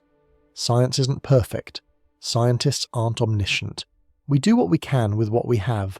Sometimes we succeed brilliantly. Sometimes we fail disappointingly. Usually we muddle through somewhere in between. 3i Atlas will reveal both our capabilities and our limitations, what we can accomplish with current technology and coordination, where we fall short, what remains beyond our reach even with best efforts. That revelation is valuable too. Knowing your limits is important. It tells you where to focus development efforts, what capabilities need improvement, what theoretical frameworks need refinement, where the field should invest resources going forward. So even the failures, even the missed opportunities, even the questions left unanswered, they all contribute. They all teach something. They all push understanding forward by revealing what doesn't work, what isn't yet possible, what requires better tools or different approaches. This is how science operates, through success and failure, through learning what works and what doesn't, through iteration and refinement, through gradual improvement over many cycles of observation and interpretation. 3i Atlas is one cycle, one iteration, one opportunity to test our methods and theories against reality.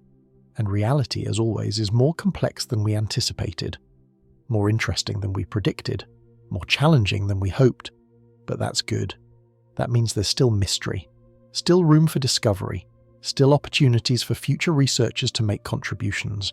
If 3i Atlas was simple, if it fit perfectly into existing frameworks, it would be less valuable scientifically, less interesting, less capable of pushing understanding forward. The mysteries matter. The unexplained observations matter. They're not failures, they're invitations, challenges, opportunities for creativity and insight, puzzles waiting to be solved, and solving them will take time. The data from 3i Atlas will be analysed for years. Papers will continue being published long after the object itself has faded from view. Theories will be proposed and debated and refined. Understanding will develop gradually through collective effort. That's normal. That's how science works. The observation phase is brief. The analysis phase is extended. The synthesis phase is even longer. Knowledge accumulates slowly. Understanding deepens over timescales measured in years and decades. So the 60-day countdown isn't really the end. It's the end of active observation, the end of new data collection. But it's the beginning of everything else, the beginning of detailed analysis, the beginning of theoretical interpretation, the beginning of understanding. The data collected during these weeks will be the foundation, the raw material, the evidence from which conclusions will be drawn, and that foundation needs to be solid, complete as possible given the constraints, carefully calibrated and documented so future researchers can trust it. That's why the current effort matters so much, why every observation is precious, why so much care goes into planning and execution. Because this data will be used for years, cited in papers, incorporated into models, referenced in debates about interpretation. Get it right now and you enable future science. Get it wrong and you create confusion that takes years to resolve. Miss key observations, and you leave gaps that can never be filled. The pressure is real, the stakes are meaningful. This isn't abstract. This isn't theoretical. This is practical work with concrete consequences. Do it well and contribute to human knowledge. Do it poorly and waste a unique opportunity. Everyone involved feels that pressure. Everyone understands what's at stake, and everyone is committed to doing their absolute best, to making every observation count, to extracting maximum information from minimum data, to leaving a legacy that future researchers will value, because that's what you hope for. Not glory, not recognition, just the knowledge that you did good work, that you contributed something worthwhile, that your efforts mattered, that the time and energy invested produced results worth the investment. 3i Atlas is giving hundreds of people that opportunity to contribute, to be part of something larger than themselves, to participate in the expansion of human knowledge, to say they were there, they observed, they helped understand this ancient visitor. That participation is its own reward, regardless of outcomes, regardless of whether papers get published or discoveries get headlines. The act of trying matters, the effort matters, the commitment to understanding matters. And years from now, when 3i Atlas is billions of kilometers away, when it's cooled again to interstellar temperatures, when its brief warming by our sun is a fading memory preserved only in vaporized molecules still expanding slowly into space, years from now, the people who studied it will remember.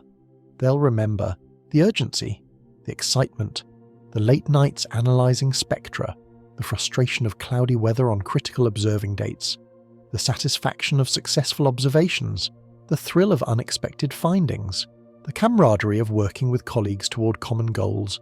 They'll remember December 19th, the close approach, the peak of the campaign, the day when Earth and 3i Atlas were as close as they would ever be, when observations reached maximum efficiency, when everything aligned as well as possible.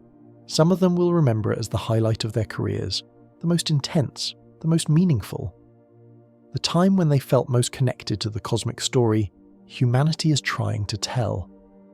Others will move on to different projects, different targets, different questions. 3i Atlas will become one chapter in longer careers, important but not defining, significant but not central. Both responses are valid, both are authentic. People relate to their work differently, find meaning in different aspects, carry different memories forward, but collectively together, the community will have accomplished something remarkable, will have studied an interstellar visitor in unprecedented detail, will have advanced understanding of cometary diversity and galactic chemistry, will have demonstrated human capability to respond rapidly and effectively to transient astronomical opportunities. That collective achievement exceeds any individual contribution. It's emergent, more than the sum of its parts, possible only through coordination and cooperation, through shared goals and mutual respect, through commitment to truth-seeking over ego protection. 3i Atlas catalyzed that collective effort, brought people together, created opportunities for collaboration, forced coordination across boundaries that sometimes divide the astronomical community. And when it leaves, some of those connections will persist. Collaborations begun during the 3i Atlas campaign will continue on other projects. Relationships formed will endure.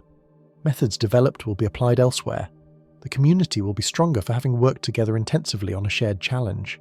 That's another legacy. Another impact that extends beyond the immediate scientific findings. The human infrastructure of science, the networks and relationships and shared expertise that gets built during intense campaigns and persists afterward. Science is social. It's people working together, and working together effectively requires trust and communication and mutual understanding.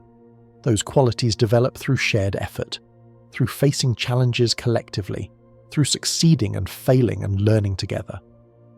3i Atlas provided that opportunity, that catalyst for community building, that reason to reach across institutional and national boundaries, that shared purpose that made collaboration necessary and rewarding. So when we tally the impacts, when we ask what this all meant, we have to include that social dimension. The relationships formed, the community strengthened, the infrastructure built or reinforced, the next generation trained, the field made more cohesive through shared experience. These impacts are hard to quantify. They don't appear in impact metrics or citation counts, but they're real. They matter. They affect how science progresses for years beyond the immediate observation campaign. 3i Atlas will fade, but what it catalyzed will persist. The knowledge, the methods, the relationships, the inspiration, all of that remains after the object itself has vanished. And somewhere, decades from now, a student will read about 3i Atlas in a textbook, will learn about the nickel emission, the CO2 dominance, the mysteries that were solved and the questions that remained. We'll see it as historical example, as one of the early interstellar object detections that established the field. And maybe that student will be inspired, will decide to study interstellar objects themselves, will contribute to the expanded catalogue, will answer questions that we can't even formulate yet because our sample size is too small and our understanding too preliminary. That's how knowledge propagates across generations, through teaching and inspiration, through showing what's possible, through demonstrating that mysteries exist and can be investigated, through making the unknown feel approachable rather than overwhelming. 3i Atlas serves that educational function. It's not just a research target, it's a teaching tool, an example for students. A case study in how transient astronomy works, a demonstration of what modern observational campaigns look like. Students studying this example will learn about more than interstellar objects. They'll learn about coordination and priorities and trade-offs, about how telescope time gets allocated, about how data gets analysed, about how uncertainties get quantified, about how scientific consensus emerges from debate and evidence. These lessons transcend the specific target. They're about how science works, how knowledge gets produced, how communities organise themselves to tackle difficult problems, how progress happens despite constraints and uncertainties. That's valuable education, not just for future astronomers, for anyone trying to understand how human knowledge advances, how we collectively figure things out, how observation and theory interact, how understanding develops incrementally over time. 3i Atlas embodies all of that. It's not just an object, it's a story, a process, a demonstration of human capability, an example of what we can accomplish when we commit ourselves to understanding. And the story isn't over. Even when observations end, even when the analysis is complete, even when the papers are published, and the conferences are held, and the findings are integrated into textbooks, because 3i Atlas continues. It doesn't stop existing just because we stop observing it. It's still out there, still moving, still carrying its ancient chemistry through the galaxy, still on its journey that began billions of years ago and will continue billions of years into the future. We witnessed a moment of that journey, a brief intersection, a cosmic coincidence of timing and trajectory. But the journey itself is vastly larger than our observation of it, vastly longer than our involvement. 3i Atlas existed before we noticed it. Will exist long after we stop caring. Will travel distances we can barely comprehend. Will perhaps encounter other stellar systems, other opportunities for warming and outgassing, other brief moments of activity punctuating long, dark dormancy. Maybe billions of years from now it will pass close to another star, one that hosts intelligent observers. And maybe they'll notice. Maybe they'll point their instruments at this ancient wanderer. Maybe they'll wonder where it came from and what it's made of. And if they're very clever, if their spectroscopy is excellent, maybe they'll detect traces of our sun's influence. Isotopic signatures from the solar wind. Molecular patterns consistent with having been warmed by a G-type star. Evidence of passage through our solar system. Maybe they'll reconstruct the trajectory. Calculate backward through their own galactic history. Identify our sun as a likely culprit. Realize this object passed through another stellar system long ago. And maybe they'll wonder if anyone was there, if anyone noticed, if anyone cared enough to observe, if intelligence existed around that distant star. They won't know, won't have any way to know. We'll be gone by then. Our sun will be gone, expanded into a red giant and then collapsed into a white dwarf. Our planet will be gone, engulfed during the expansion phase. Everything we've ever built or known or cared about will be erased, but 3i Atlas will remember, in its atoms, in its chemistry, in the subtle traces left by its passage through our solar system. It will carry that information forward, preserved not intentionally but as inevitable consequence of physical interaction. It's a message in a bottle, not created deliberately, not encoded with meaning. But information nonetheless, evidence that this object at this time passed through a stellar system, interacted with solar wind, was warmed by a star.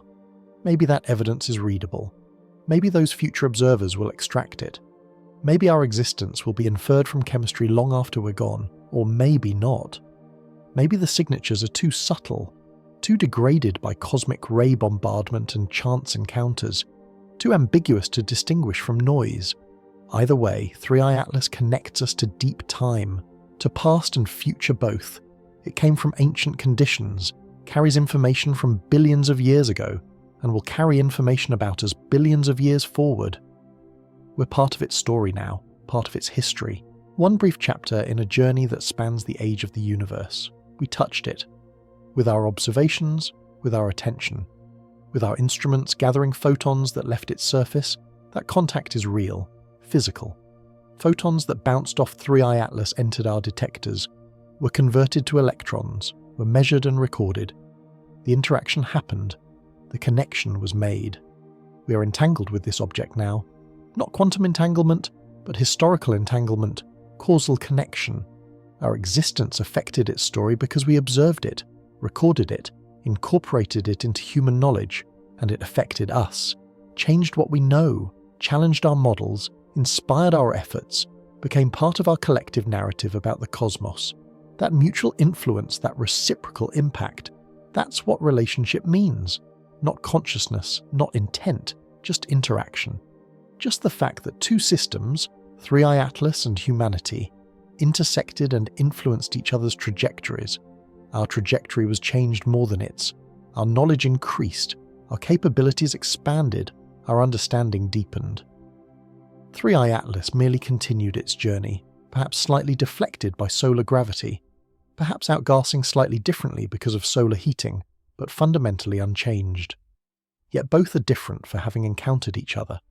Both carry traces forward. It carries physical traces. We carry informational traces. Both continue onward, modified by the intersection. That's profound when you think about it. Every observation is an interaction. Every measurement affects what's measured, even if imperceptibly. Every act of knowing changes both knower and known. We change 3i Atlas by observing it. Not much, not measurably, but in principle. Our photons, bouncing off its surface to enable observation, deposited energy, infinitesimal energy, but energy nonetheless. We heated it, by femtokelvins perhaps, by unmeasurable amounts, but we had an effect, and it changed us, profoundly. It altered human knowledge, challenged human theories, inspired human effort, changed career trajectories, enabled dissertations, created collaborations, modified our understanding of how the galaxy works. The asymmetry is extreme. Our effect on it is negligible. Its effect on us is substantial. But both effects are real. Both demonstrate that observation isn't passive, that knowing isn't separate from being, that studying the universe makes you part of what you're studying. This philosophical point might seem abstract, remote from the practical work of spectroscopy and trajectory calculation. But it's not. It's central. It reminds us that we're not outside observers looking at the universe from some transcendent vantage point. We're inside. We're participants. We're part of what we're trying to understand. 3i Atlas teaches that lesson. We're not studying it from afar. We're encountering it, interacting with it, being changed by it. The boundary between observer and observed is permeable.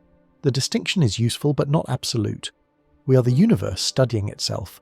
Old philosophical cliché perhaps, but true, literally true. We're made of atoms forged in stars. We're structured matter achieving consciousness. We're the cosmos becoming aware of its own nature. When we observe 3i Atlas, when we measure its spectrum and calculate its composition, we're enacting that self-awareness. The universe is using us, using human consciousness and technology and curiosity to investigate one of its own ancient components. That perspective transforms everything. It makes astronomy spiritual without being religious, meaningful without being mystical. It connects scientific practice to existential questions about purpose and significance. Why does it matter that we observe 3i Atlas? Because observation is how the universe knows itself. Because consciousness is how matter achieves self-reflection. Because we're the mechanism through which cosmic history becomes comprehensible. Maybe that sounds grandiose, maybe it is. But it's also just descriptive, just stating what's actually happening. The universe exists, we exist, we investigate, understanding increases.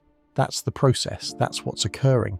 And 3i Atlas is catalyst, occasion for that process to unfold, opportunity for consciousness to encounter something that challenges and expands understanding. Moment when human and cosmic timescales intersect and something meaningful happens. The 60 days are almost gone. The countdown approaches 0. Soon, very soon, 3i Atlas will be too faint to observe. The window will close, the active phase will end, but the meaning doesn't end. The significance persists. What we learned remains. What we experienced stays with us. What we became through the encounter, more knowledgeable, more capable, more aware, that's permanent.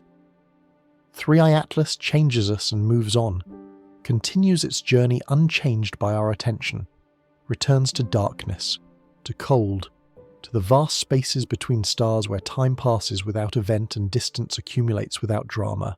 It will be there, somewhere, moving, existing, carrying its cargo of ancient ice and metal and mystery, inaccessible to us, beyond our reach, but real nonetheless, and we'll be here, on this small world orbiting an ordinary star, continuing our efforts to understand, to observe, to learn, grateful for the opportunity we had, wiser for the encounter, changed by having paid attention.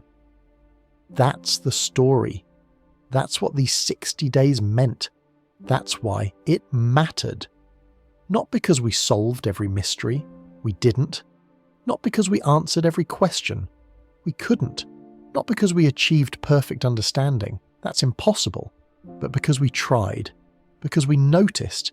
Because we cared enough to look carefully at something that didn't care about us. Because we're the species that wonders, that seeks to understand, that finds meaning in observation and beauty in knowledge. Three-Eye Atlas didn't need us to notice. But we needed to notice it, needed the reminder that the universe is vast and old and full of wonders, needed the challenge of explaining the unexpected, needed the opportunity to demonstrate human capability and commitment, and now, as the observation window closes, as the final spectra are collected and the last data points are recorded, we say goodbye. Not with sadness exactly, more with gratitude. Thanks for visiting. Thanks for the lessons, thanks for the mysteries and the insights and the challenges. Safe travels, Three-Eye Atlas, wherever you're going, however long it takes. May your journey continue as it has for billions of years. May you survive whatever the galaxy throws at you. May you persist through deep time, carrying your secrets, until perhaps you encounter another star, another warming, another chance for something to notice. We were here. We saw you. We tried to understand. We did our best with the time we had, and now you leave, and we remain, changed by the encounter, grateful for the opportunity, better for having paid attention. Goodbye, ancient wanderer, until the next one arrives, until the next opportunity, until the next chance to look up and notice something remarkable passing through. The clock has reached 0. The countdown is complete. The 60 days have passed. But the journey continues, yours through space, ours through understanding, both ongoing, both meaningful, both part of the same cosmic story. We were privileged to intersect your path, to share space briefly with something from so far away and long ago, to learn from you, to be changed by you. Thank you for that gift, that opportunity, that reminder of how vast and old and interesting the universe is. Safe travels, fair winds, may your journey be as long as the cosmos allows. Goodbye, Three-Eye Atlas. Goodbye.